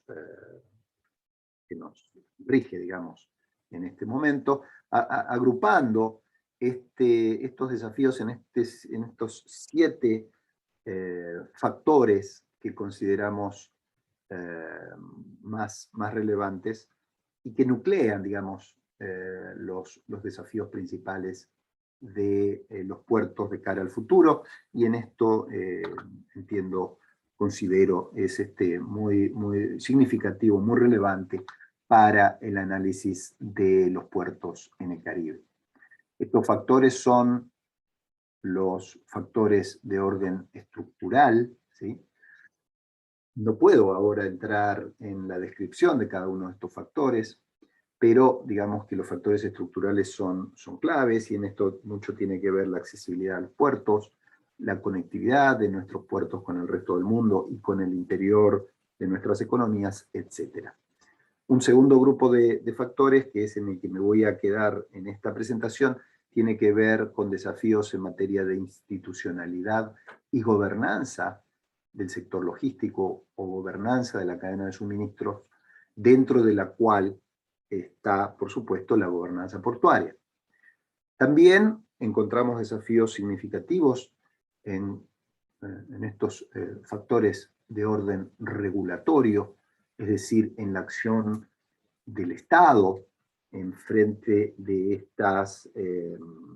este tipo de prestación de servicios de interés público, como son los puertos o el transporte de mercancías en general, y que son, como siempre, atentos a los cambios que son tan importantes que se están observando en la cadena de suministros en su conjunto, con lo cual suponemos que es preciso que los estados nacionales, pero también las agrupaciones regionales de nuestros países o subregionales se pongan de acuerdo en cómo enfrentar la necesidad del cambio regulatorio frente a los cambios que están teniendo las actividades propias de la cadena de suministro. Los factores de mercado, que son también muy importantes. Estamos viendo el fenómeno de la concentración del sector del transporte marítimo, de las compañías de línea, la nueva forma de relación que existe entre las compañías de transporte marítimo con las terminales portuarias, pero también con los servicios de distribución o los servicios de logística interna de superficie al interior de nuestros países. Esa forma de relación tripartita entre el sector, digamos, marítimo, la interfaz, que es el sector portuario, y el mercado de los servicios logísticos internos, está sujeto a cambios muy notorios en estos últimos pocos años, que incluyen una forma nueva de relación, o inclusive cambios en la propiedad efectiva de las compañías, que están caracterizadas por la integración, por la concentración entre estas tres partes de la cadena, que se ven en materia de integración horizontal y vertical entre estas tres partes. Y solo para poner un dato, para entender de lo que estoy hablando, déjenme recurrir al caso del país que tiene mayor volumen y peso en el comercio internacional del conjunto de los 45 estados soberanos o de ultramar que conforman el conjunto de América Latina y el Caribe. El país más grande en materia de inserción en el comercio internacional, que es Brasil, tiene, a los datos nuestros del año 2019, aproximadamente un 45% de todas esas cargas de lo que hace a las exportaciones del país por la vía de contenedores. Un 45% del total de ese gran conjunto de contenedores de exportación desde Brasil pasa por una cadena de suministro que está integrada verticalmente, ¿sí? Por lo tanto, y esto claramente es un proceso que viene increciendo en estos últimos años, y por lo cual también constituye un factor de mercado que es significativo, que es relevante, muy importante para pensar en los desafíos del futuro, la digitalización, en la aplicación de nuevas tecnologías, las tendencias globales y nacionales, públicas y corporativas en materia de descarbonización, que también son desafíos permanentes y crecientes en el mundo de la cadena de suministro y de los puertos, y finalmente las materias siempre pendientes, siempre claves de avances, lograr avances en materia de facilitación del comercio y del transporte. De este gran conjunto de elementos que he tratado de resumir brevemente, me voy a quedar ahora mismo con un elemento clave que tiene que ver con las asociaciones público-privadas, que son los factores de institucionalidad y gobernanza portuaria. Y para eso recurro a un antecedente de varios que hemos trabajado en estos últimos años, a esta publicación del año 2015, a donde planteábamos como un gran desafío para los puertos la necesidad de considerar una nueva gobernanza portuaria. Entendemos por gobernanza, en este sentido, a la estructura, al sistema de relaciones entre los múltiples actores que hacen el funcionamiento de la cadena de suministro y en particular en los bordes que hacen a la actividad que ocurre más cercana al puerto, ¿verdad?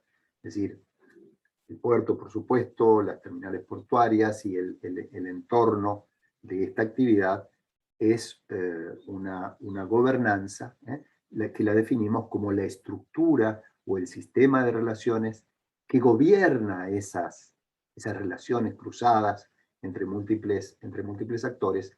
Y lo digo con esta aclaración para entender que cuando hablamos de gobernanza portuaria no hablamos solamente del ejercicio del gobierno, ¿sí?, como entidad. Por supuesto, teniendo el gobierno, los gobiernos, un rol absolutamente preponderante, pero no único, ¿sí? Cuando hablamos de gobernanza hablamos a la relación entre el sector gubernamental, las agencias administrativas de origen gubernamental, el sector privado, proveedor de servicios, todas las agencias públicas o privadas que rigen la actividad sobre la cadena de suministro, la sociedad civil a través de las asociaciones de trabajadores, la relación del puerto con la ciudad, que genera también otro sistema de relaciones. Bueno, pues ese conjunto de relaciones es lo que estimamos que necesita una revisión de su gobernanza portuaria en este caso, ¿verdad?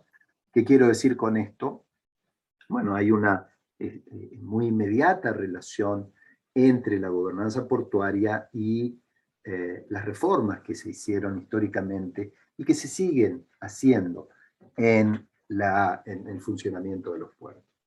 Tomamos un trabajo muy meritorio, muy reconocido, de los motivos por los cuales se dio digamos, cambio en las reformas portuarias y también en la gobernanza portuaria. Bueno, pues recurriendo a un trabajo emblemático de la doctora Mary Brooks de hace muchos años, que es lo que ustedes ven en la página, en la lámina a la izquierda, y señalado en gris, a donde se proponía una forma de entender el porqué de estas gobernanzas que tenemos y de las reformas que le dieron origen a través de un cambio en lo que era la filosofía del manejo de los asuntos públicos. Ubiquemos esto aproximadamente en los últimos 20 a 30 años en general, ese cambio en la filosofía de la gestión pública, que es el que dio lugar a cambios en los procesos de esa gestión, que dio cambio a las estrategias públicas, digamos, sobre, en este caso, los puertos, ¿sí? Y que dio la oportunidad a la aparición de una nueva forma de gobernanza, ¿sí? Esa nueva forma de gobernanza, como dije, muy íntimamente ligada a los programas de reforma portuaria, que se relacionan estrictamente con una nueva forma de gobernanza portuaria. ¿Qué era, en la opinión de estos autores tan emblemáticos, lo que daba lugar a un proceso más dinámico de cambio en la gobernanza portuaria? Pues lo señalaban principalmente en aquellos tiempos en la innovación de orden tecnológico y en los cambios en la geografía del comercio, la geografía de lo que se dio en llamar después la globalización. Nosotros, con los años, tomamos aquella base que considero extremadamente valiosa, analítica, que generó la doctora Brooks en una publicación del año 2001, y empezamos a observar qué otros nuevos elementos podían dar lugar a cambios en la reforma portuaria, y claramente agregamos los que están en blanco abajo, que son las nuevas lecciones que con el paso de los años, como dije, entre 20 y 30 años, o incluso en algunos casos, países hasta 40 años, hasta el día de hoy, obviamente van apareciendo nuevas lecciones, van apareciendo nuevas herramientas, ¿sí? Y van apareciendo nuevos objetivos, que es a lo que me voy a referir ahora. Nuevos objetivos para la gestión pública y para la gestión económica de los puertos. A eso se le agrega, agregamos, además del cambio de la innovación tecnológica y de los cambios en la globalización, los cambios en el mercado, como señalé anteriormente, el mercado de la cadena de suministro de hace 30 años claramente es totalmente diferente al actual, y eso es uno de los, a nuestro juicio, motores para el cambio de la gobernanza portuaria. Y otro elemento importantísimo a considerar es que el crecimiento de estos últimos años, las últimas décadas, diría yo, en los puertos, también empieza a mostrar que hay puertos, que hay sectores a donde se observa una restricción de orden físico, ¿sí? Muy relacionado con el aumento del tamaño de los barcos, para ser muy directo en el ejemplo, ¿sí? Quizás un puerto de hace 30, 40 años perfectamente podía recibir todo tipo de barco que estuviera circulando en el mundo en ese momento, pero con el paso de los años eso dejó de ser así, pues porque los barcos han, en algunos casos, hasta multiplicado por 2, por ejemplo, el draft, ¿sí? Que necesitan para recibir un puerto, y hay lugares del mundo, especialmente en los puertos ubicados sobre ríos, que ya no pueden ofrecer esto, y bueno, pues entonces empujan, digamos, a un nuevo cambio, una nueva, que va a contribuir a la necesidad de tener una nueva gobernanza portuaria. En el caso de nuestros países, en el Caribe, en América Latina, también hay esta otra visión que muestro a la derecha, que es como esto, de aquellas reformas portuarias de las que se hablaba, había digamos, unos objetivos muy importantes, en particular para los puertos que en aquellos años eran los puertos públicos o principalmente gestionados desde la órbita estatal, que requerían soluciones, sea dentro del modelo ya mencionado antes por el doctor Humphries, sea TUL o lo que después, digamos, los más antiguos todavía y los más nuevos como el landlord, ¿sí? Pero pensando específicamente o principalmente en los puertos estatales, ¿sí? Puertos que eran muy costosos desde el punto de vista fiscal para los países. Había la necesidad de introducir, de incorporar el capital privado al sector portuario, de tener más competencia. Y una cosa que aparece en todas las reformas portuarias es un objetivo de mejorar la competitividad del comercio exterior de los países. Esto aparece mencionado en todos los casos que hemos estudiado de reformas portuarias en América Latina, pero también en el Caribe, ¿sí? Y esto era era el tipo de objetivos que tenían, digamos, aquellos programas de reforma portuaria que dieron lugar a un esquema de gobernanza portuaria. ¿Qué pasó y por qué pensamos que posiblemente estamos ahora a puertas de una nueva forma de gobernanza portuaria? Bueno, pues que ya no hay que preocuparse solamente por los viejos puertos públicos, sino también por los nuevos. Y sobre esto tengo que hacer también una consideración muy válida para el Caribe, pero también para América Latina. Que hay que tener una visión mucho más sistémica e integrada que la que teníamos para la gobernanza portuaria en aquellos años y para las reformas estructurales en el sector de infraestructura, que si ustedes recuerdan se caracterizaban por ser reformas unimodales, es decir, había una reforma de los puertos, había una reforma para los ferrocarriles, para las carreteras, etc. Pero hoy necesitamos tener una visión de la cadena de suministro, ¿sí? No del modo de transporte uno por uno. Vemos que ya el capital privado ha sido incorporado exitosamente a la explotación de los puertos a través de estas asociaciones público-privadas, pero en muchos países comienza ahora nuevamente a aparecer la necesidad de inversiones de orden público, financiadas por los estados y que a veces son muy grandes, y estoy hablando especialmente cuando estamos frente al caso de puertos Greenfield. Si ustedes analizan la incorporación de puertos Greenfield en América Latina y también en el Caribe, pues es muy claro que han sido muy pocos. Puertos Greenfield, como tal, han sido muy pocos. A diferencia del resto del mundo, donde ha habido muchos casos de puertos Greenfield, y esto tiene que ver justamente, posiblemente, con restricciones de orden fiscal en los países, porque hay grandes obras de infraestructura para un nuevo puerto Greenfield que sí deben ser hechas por el Estado, ¿sí? Entonces, aquel objetivo antiguo de incorporar el capital privado que se hizo, que se logró, ¿sí? Hoy hay que pensarlo nuevamente con cómo mantener una gestión eficiente del capital privado aplicado a los puertos, pero también de cómo lograr una inversión pública más cuantiosa. Bueno, este tipo de cambios, digamos, en los objetivos, ya no nos interesa solamente mejorar la competitividad del comercio exterior de nuestros países, nos interesa la reforma a la provisión de infraestructura a través de asociaciones público-privadas o a través de la gestión solo privada o solo pública, mejore no solo la competitividad, sino también la productividad de los factores, que es un elemento clave para la promoción del desarrollo. Bueno, este conjunto de nuevos objetivos, nuevas lecciones aprendidas en todos estos años, y también la disponibilidad de nuevas herramientas, pues es lo que nos puede llevar a tener una nueva estructura de institucionalidad,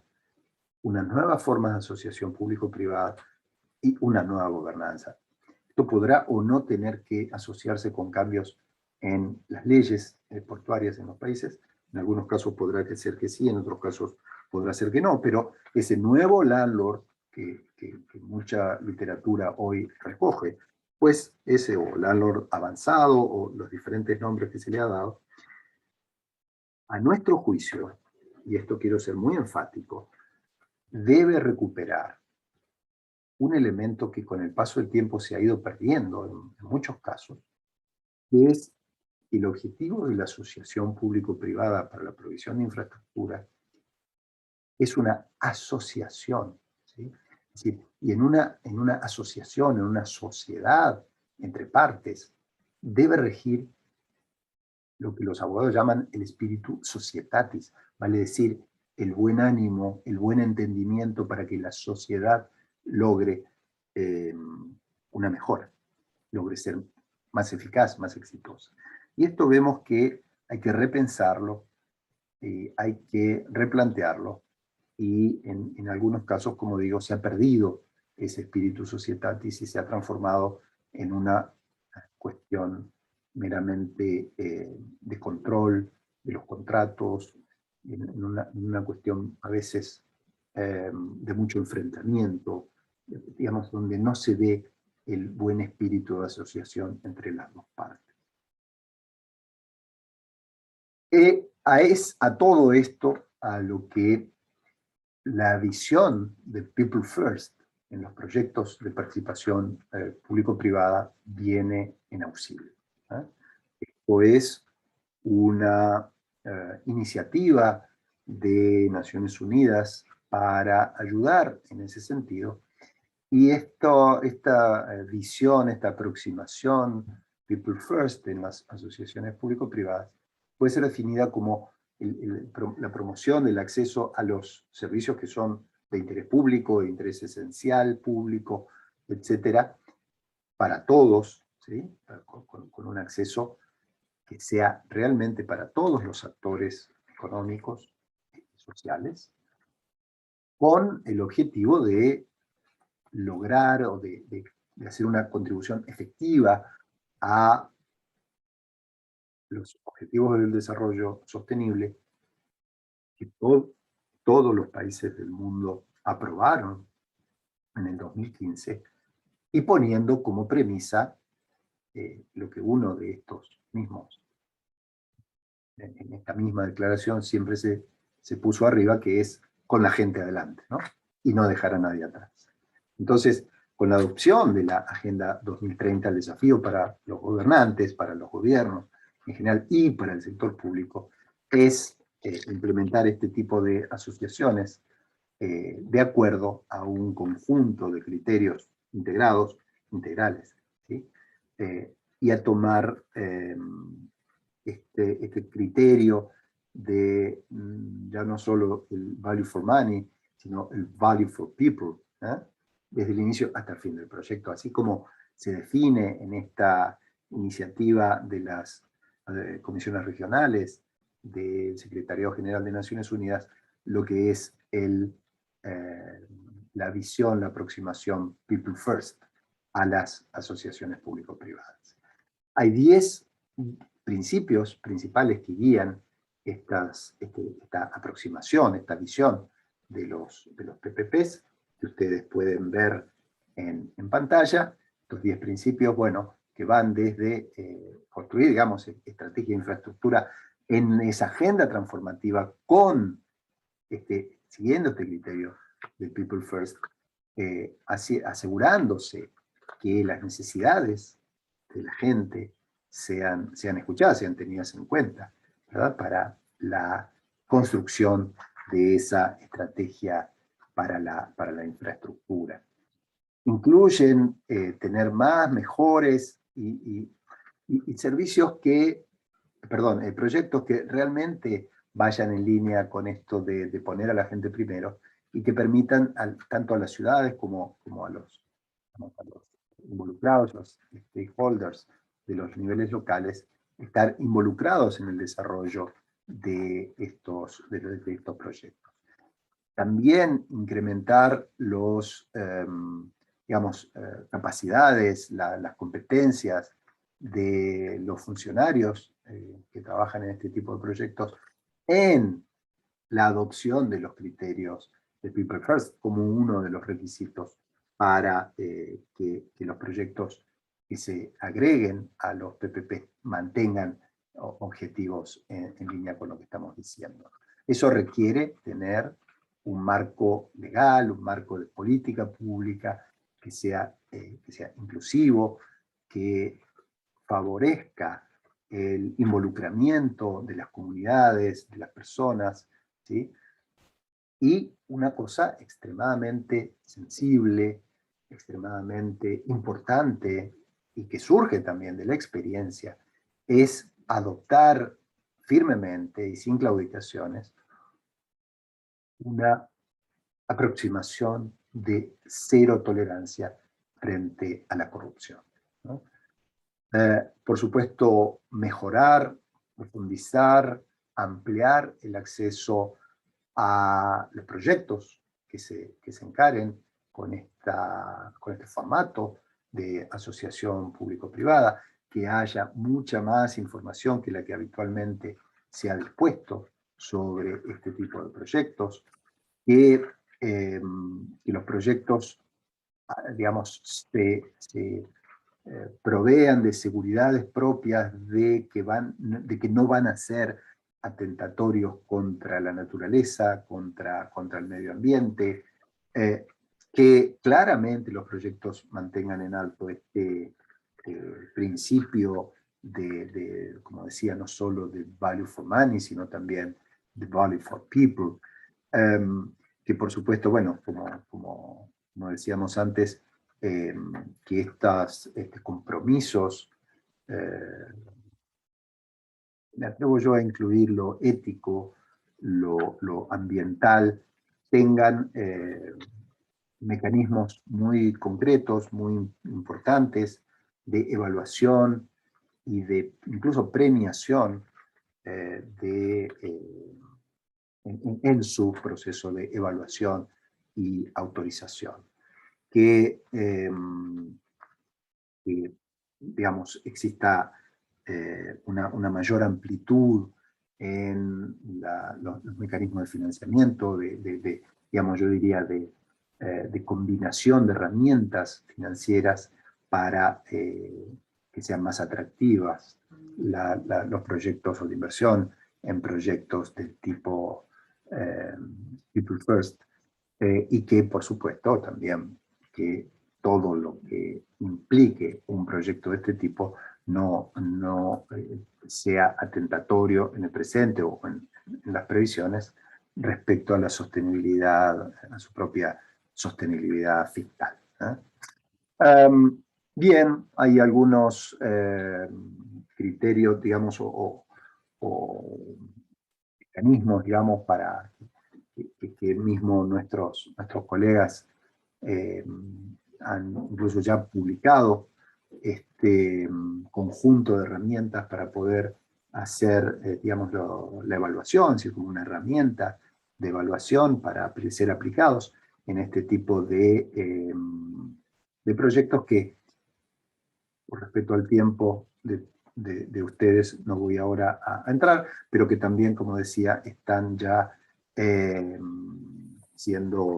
ya ha sido publicado, ¿no? Bueno, rápidamente entonces, para ir terminando, algunos casos de estudio. Bueno, acá la información donde se ha podido ya, digamos, ver proyectos concretos en el caso de Brasil y de Perú, por ahora, donde se ha aplicado esta visión, ¿no? Esta aproximación de People First. Y bueno, pues ahí también contarles que algunas de estas cosas están siendo desarrolladas, por supuesto, también en CEPAL, con el apoyo, otra vez, ¿no? de gobiernos, pero también del sector privado. Estamos trabajando muy de la mano con la Federación Interamericana de la Industria, de las industrias, ¿no? De las cámaras industriales de la construcción, de enorme preponderancia en infraestructura, en el seno, por ahora, más en América Latina, pero también ya con algunos casos concretos en el Caribe, de modo que también estamos llevando adelante este tipo de promoción, de uso de esta visión sobre los PPPs. Bueno, aquí algunas cosas que hemos estado trabajando en este sentido, algunas de las publicaciones que hemos hecho recientemente. Y bueno, finalmente entonces, ¿por qué lo consideramos? Bueno, obviamente ya tenemos más de 30 años en América Latina, pero también en el Caribe, de experiencia con proyectos de asociaciones público-privadas.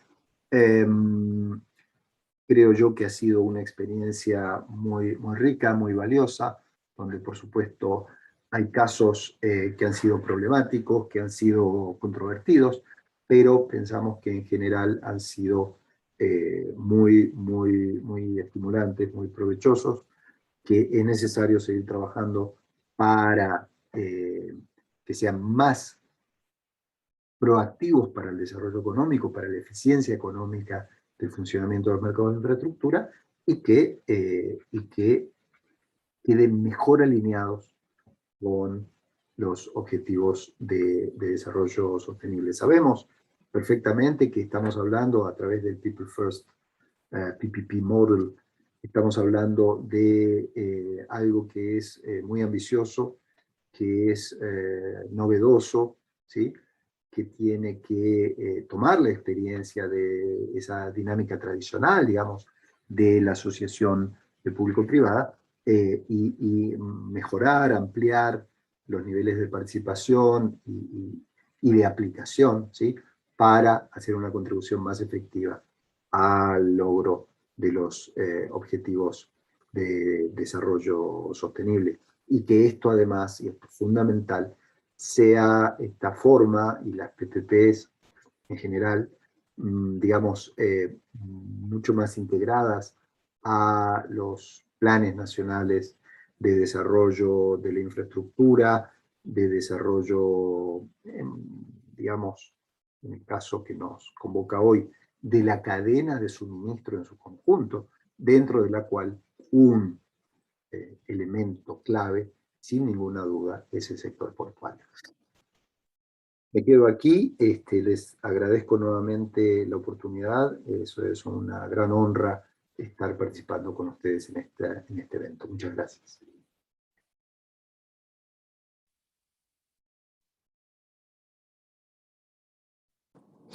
Thank you so much, Ricardo. Let me take the opportunity to remind participants that they can use the question and answer feature on Zoom to pose questions to you in regard to the presentation. We heard from Ricardo in relation to, he shared with us data on infrastructure investment by sector, the challenges regarding institutionality and governance in relation to ports. We looked at port reforms, port governance, goals for public and economic management of ports, the need to look at the supply chain when considering reforms. He highlighted the people first approach to PPP and noted that it should be a holistic approach, and this approach is supportive of the UN 2030 agenda. He shared with us the 10 guiding principles and evaluation criteria for public-private sector partnership, people first approach.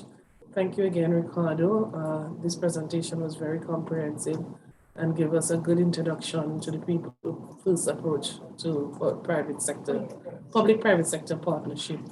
At this moment, I am not seeing any specific questions in the chat. If there are none, we can move on. But I encourage you, if you have questions, still post them in the chat. We'll try to answer them via written comments. The next presenter who will be presenting to us today is Elizabeth Torres. Elizabeth is the analyst of the Directorate of Studies for Proposal of SELA. Since 2020, Elizabeth has assisted in the organization and development of events related to Latin America and the Caribbean network of digital and collaborative ports, a program undertaken by SELA and CAF, Latin American Development Bank, since 2014. Before joining SELA, Elizabeth made a career at the Foreign Currency Department, Central Bank of Venezuela for 12 years, with emphasis on Venezuela exchange market. Elizabeth is an economist, graduated with honors from the Andes University in Venezuela. She holds a master's degree in international economics and a certificate in planning, management, and governance of port cities. Elizabeth has been partnering with the ACS on this initiative, and we are welcoming her to present us on the network of ports. Elizabeth. Muchísimas gracias por la introducción. Voy a compartir entonces pantalla y me indican, por favor, si se ve bien y me escuchan claramente.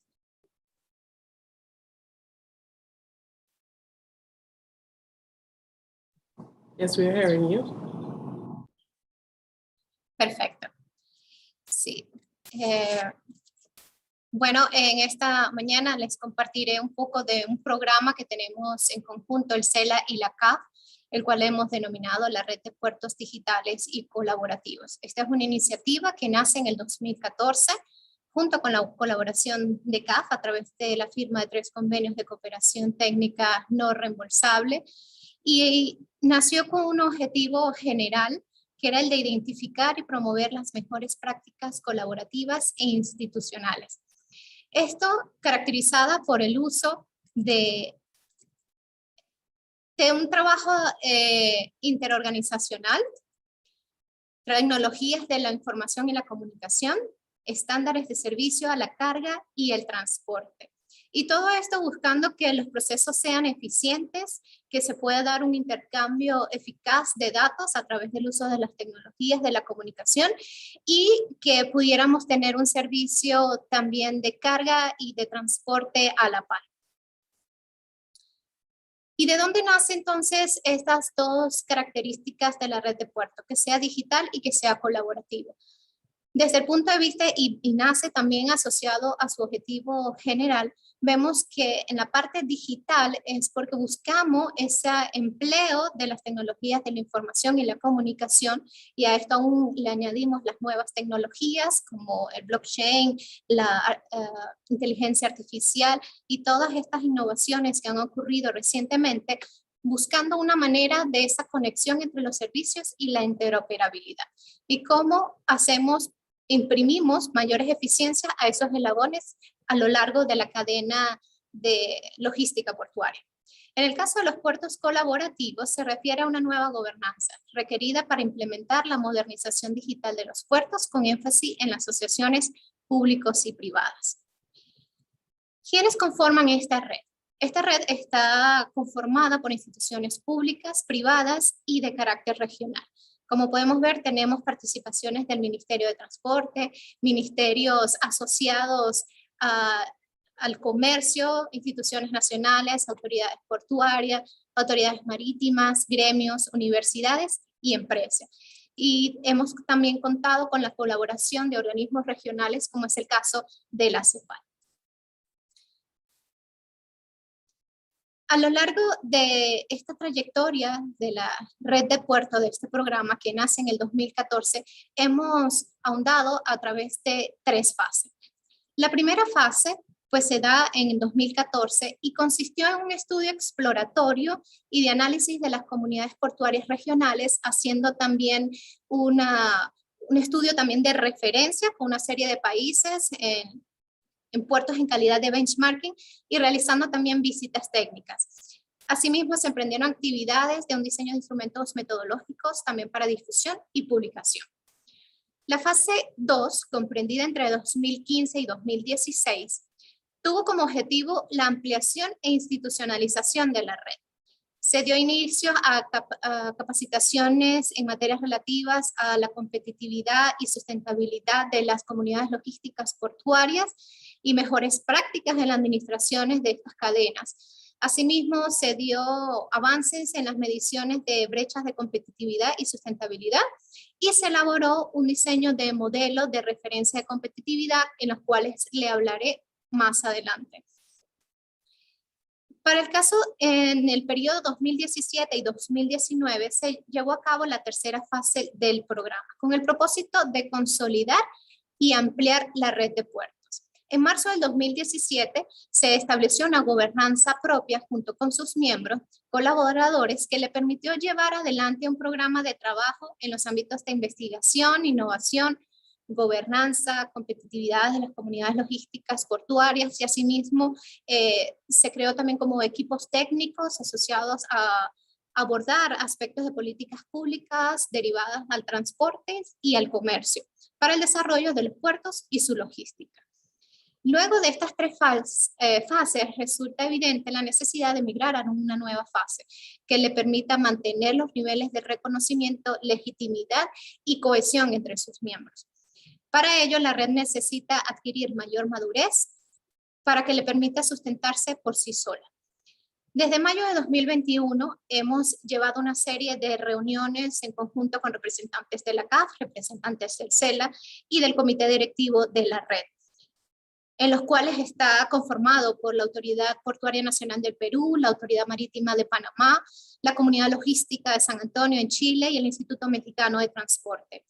Todo esto con el fin de definir cuál podría ser esta nueva fase, de diseñar una nueva ruta de trabajo para los próximos años y así consolidar el funcionamiento interno de la red. Dentro de estos 7 años hemos realizado diversas actividades, las cuales, podemos resumir de esta forma.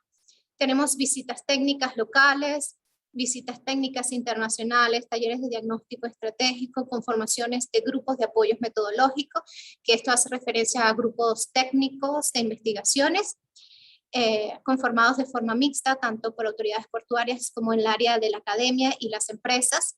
Tenemos unas encuestas de percepción, talleres de capacitaciones para el sector y en el marco de este programa del SELA hemos desarrollado 5 encuentros regionales, de los cuales 4 han sido presenciales y el año anterior, que por motivos de la pandemia tuvimos que migrar a la versión virtual.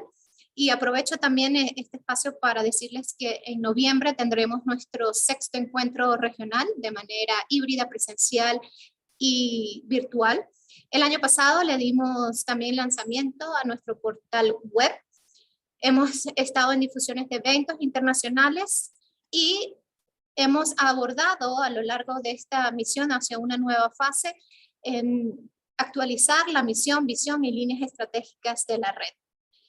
Y nuestro foco principal está en el apoyo a la conformación de nuevas comunidades logísticas portuarias. Y es que efectivamente ese es nuestro centro o núcleo de la red de puertos. La red de puertos reconoce a las comunidades logísticas portuarias de América Latina y el Caribe como unos mecanismos para mejorar la competitividad comercial y para lograr la modernización portuaria. Nace como herramienta de gestión y coordinación entre los diversos actores que interactúan en los procesos de exportación e importación de mercancía, aludiendo principalmente al trabajo colaborativo público y privado a lo largo de la cadena logística portuaria. Algunos expertos en la materia del sector han ampliado un poco esta definición que lo hemos tomado del señor Sánchez y han incorporado lo que es la promoción de intereses comunes que van en beneficio de la cadena logística del puerto. Las comunidades logísticas son instancias claves para poder generar el consenso entre los actores, discutir problemáticas y lograr el cierre de brechas. Estas asociaciones corresponden a sociedades que se han conformado para atender aspectos en conjunto, resolver problemas aún más arduos de orden superior a las cadenas logísticas, y luego comprende un concepto que lo podemos asociar también como a los clústeres portuarios, y partiendo de ahí nace la idea de gobernanza. Entendiendo la gobernanza como una red de coordinación de actores para el logro de una meta definida colectivamente. Uno de los aspectos importantes que hemos llevado a cabo en la red es, entre tantos estudios publicados, tenemos este modelo de referencia de la competitividad de la cadena logística portuaria, la cual busca promover el mejoramiento de la competitividad y productividad de las cadenas logísticas, mediante una autoevaluación, diagnóstico y tratamiento de brechas. Y esta está englobada principalmente en 4 pilares. El primero, asociado a la integración operacional de las cadenas logísticas portuarias, la cual se enfoca en planificar e implementar operaciones en el proceso de carácter integral en la cadena logística, con énfasis al manejo anticipado de la información aguas arriba de la cadena, y buscas esa sincronización entre los medios de transporte y el puerto. Tenemos un segundo pilar, que es la gobernanza e institucionalidad para la facilitación logística y de comercio, el de transporte, y este es un ambiente consensuado desde la perspectiva público y privada, y es en este pilar donde se engloba o da cabida a las comunidades logísticas portuarias. La cantidad de operaciones y actores en las cadenas logísticas portuarias ha facilitado en el último tiempo el crecimiento exponencial de la complejidad que puede tener las actividades portuarias. Es decir, que en la medida que estas asociaciones busquen tratar este tipo de complejidad y de disminuir esas brechas, esa sería la meta. La mejor práctica ha sido implementada para ir gradualmente destrabando esos problemas, aprovechando oportunidades en la construcción en cada zona portuaria de un equipo que tenga un objetivo, una tarea integral, y como les comentaba anteriormente, esto puede tomar el nombre de una comunidad portuaria. El tercer pilar tenemos que es el aseguramiento de la calidad, seguridad y eficiencia en el servicios logísticos portuarios. Toda cadena debe ser orientada al cumplimiento de las necesidades de los clientes o sus representantes, que permitan un crecimiento armonioso de la demanda y facilite el mejoramiento continuo de los servicios brindados. Todos estos, vamos a pasar primero al pilar número 4, que es el que me falta antes de adelantarme, y tenemos que es el intercambio electrónico de datos y la interoperabilidad. Aunque se crea que los puertos pueden ser únicos, y esto va atado a la idiosincrasia o al contexto en el cual están emplazados, La realidad internacional nos muestra que existen diversos patrones y estándares tecnológicos que han provocado con el tiempo ser útiles y ser aplicados de forma masiva por diferentes puertos y sistemas de transporte.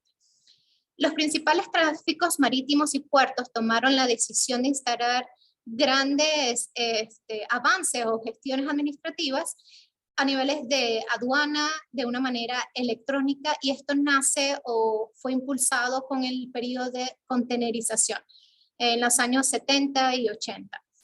Las innovaciones tecnológicas han sido y serán fundamentales para la administración de las cadenas logísticas portuarias.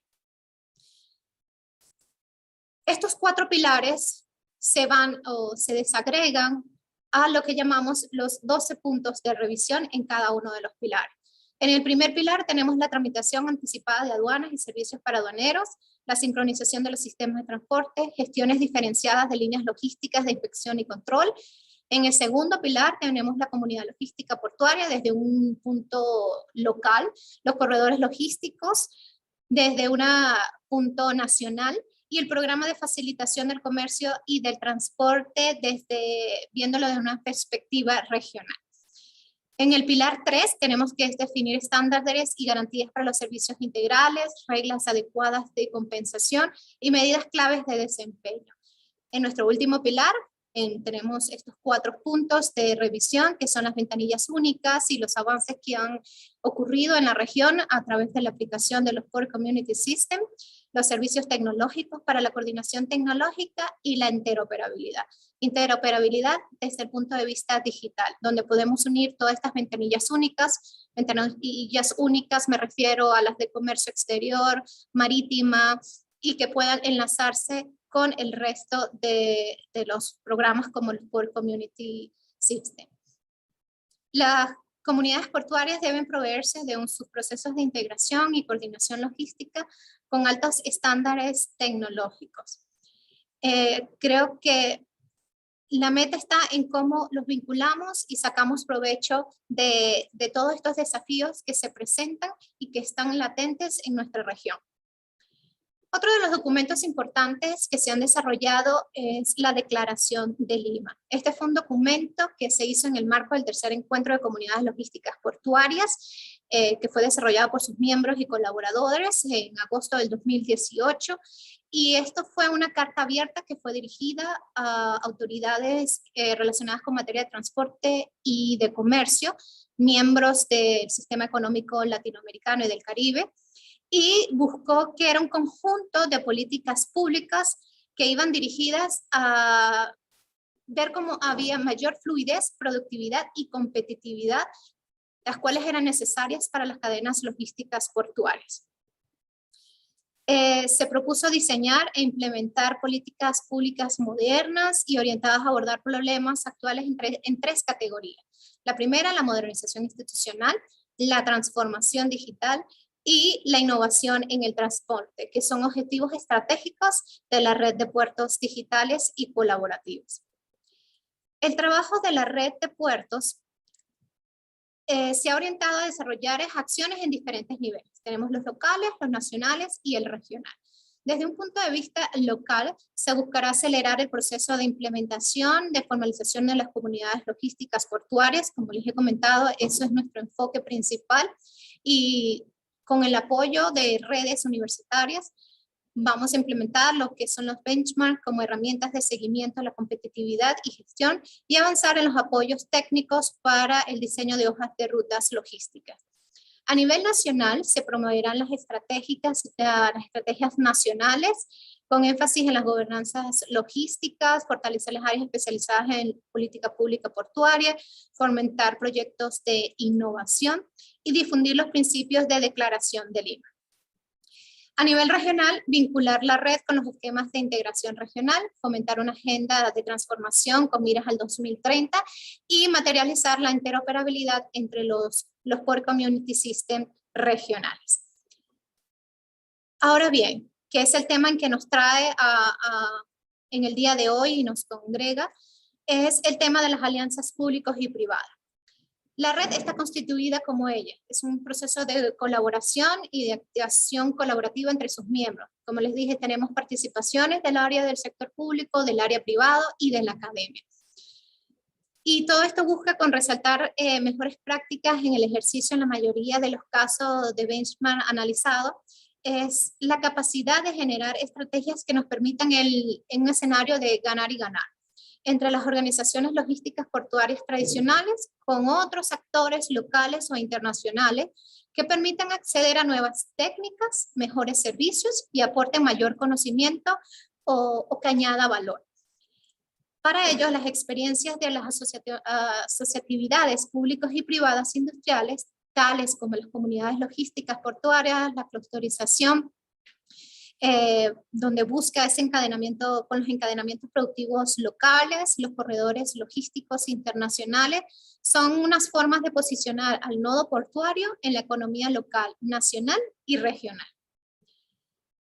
Para ello, desde ambos lados se deben tender o armar puentes de entendimiento operativo que permita anticipar las necesidades de coordinación logística entre un mundo basado en la integración intergubernamental con otro basado en la integración privada de las operaciones logísticas. Desde un punto de vista de interoperabilidad digital, elementos tales como el intercambio de información de datos desde el punto de vista de la aduana, el tracking de los contenedores, los sistemas integrados de inspección a la carga, la inspección de buques, entre otros, todo esto surgen como funcionalidades claves para interoperar en este tipo de ambiente.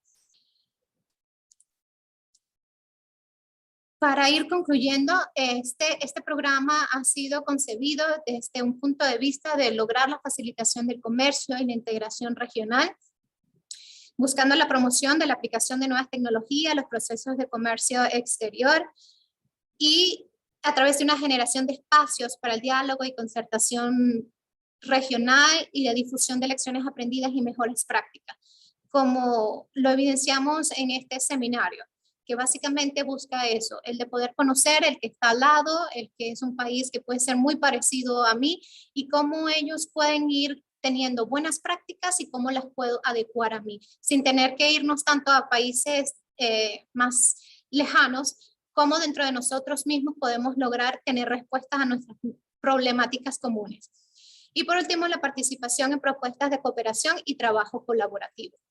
Para la red, nuestro mejor activo son nuestros miembros. Su experiencia, talento, entusiasmo, disposición y compromiso en el programa es lo que hace el ser de esta iniciativa del SELA y de la CAF.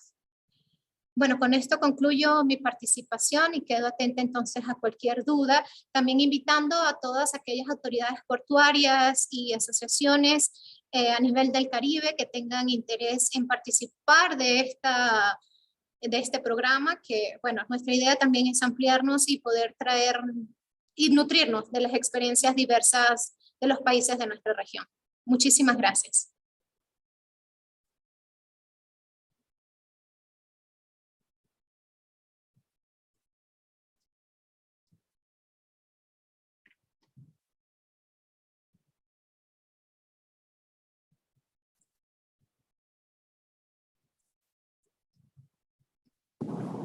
Thank you so much, Elizabeth. Thank you so much.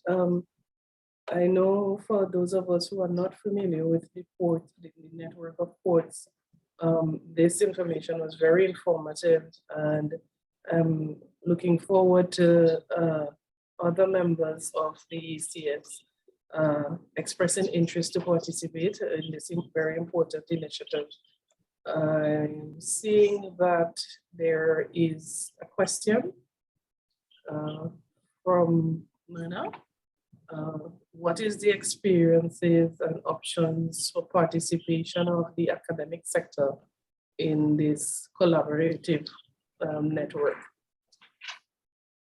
Sí, dentro de la red tenemos una participación bastante activa de universidades, tenemos participaciones de universidades de la Academia de Colombia, de Perú, de Chile, y todas estas van asociadas a cómo ellas se ven integradas dentro del puerto y cómo a través de sus investigaciones y carreras que han sido adaptadas, también lo ven como un espacio de poder migrar su conocimiento hacia esa parte portuaria. Pero sí, tenemos una participación activa de la academia y entre ellos mismos, de hecho en encuentros pasados hacían un espacio de coloquio donde podían expresar aquellas investigaciones o estudios que iban efectuando asociados a la actividad y el sector marítimo portuario.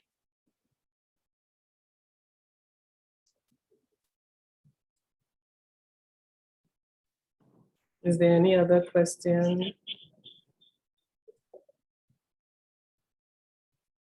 Elizabeth, there's a question from Carlos. Inquiring if Ecuador is participating in this initiative. Sí, Ecuador lo tiene a través del puerto de Guayaquil y tenemos también una participación a través de ESCO. Son los dos puntos de actores que intervienen dentro de la red.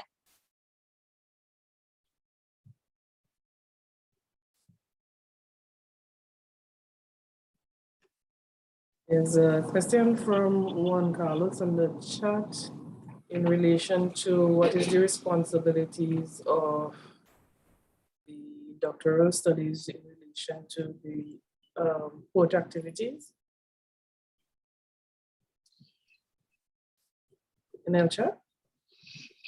Sí, bueno, eso ya es más de las agendas o de los pensums directamente de las universidades. Actualmente no es que tenemos un programa desarrollado con ellas a nivel de capacitación o de procesos de pregrado o posgrados a nivel de materias de portuario, pero hay unos que ofrecen oportunidades para ellos. Sería cuestión de informarles, déjame localizarles algunos procesos que tienen las academias a nivel regional que tienden o abarcan este tipo de estudios universitarios.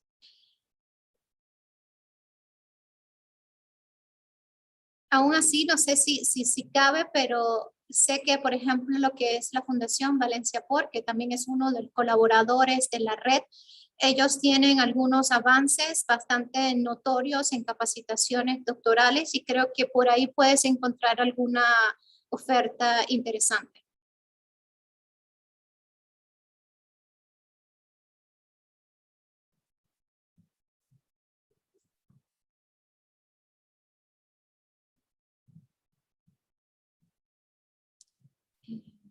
No escucho.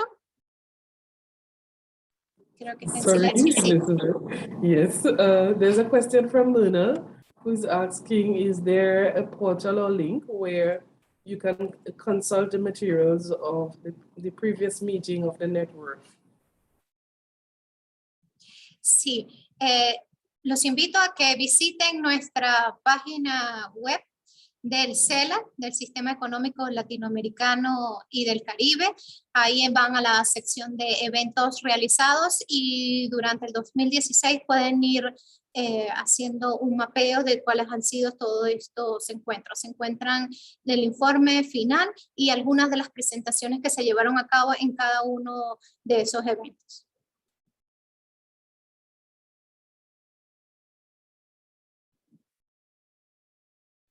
Elizabeth, we are running a little behind, or longer, not behind necessarily, but longer than anticipated. So I will close off the question section for now. Thank the participants and the attendees, the presenters, everybody for today's presentation and the interactive discussions via the question and answer section. And we look forward to having you tomorrow for the other section where we receive presentations on experiences, best practices within the Caribbean region. Elizabeth, I don't know if you have any closing words.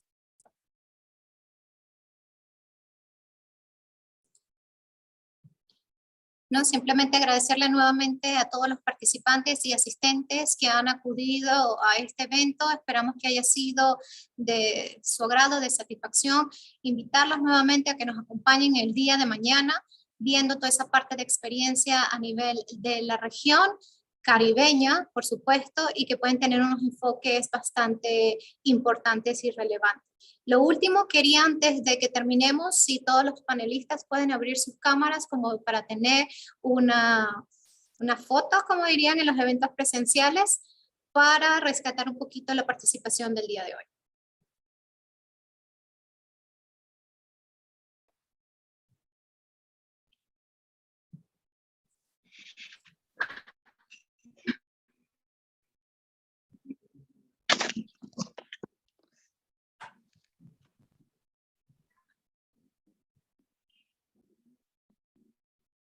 Ok, ya denme un momento y ya les aviso.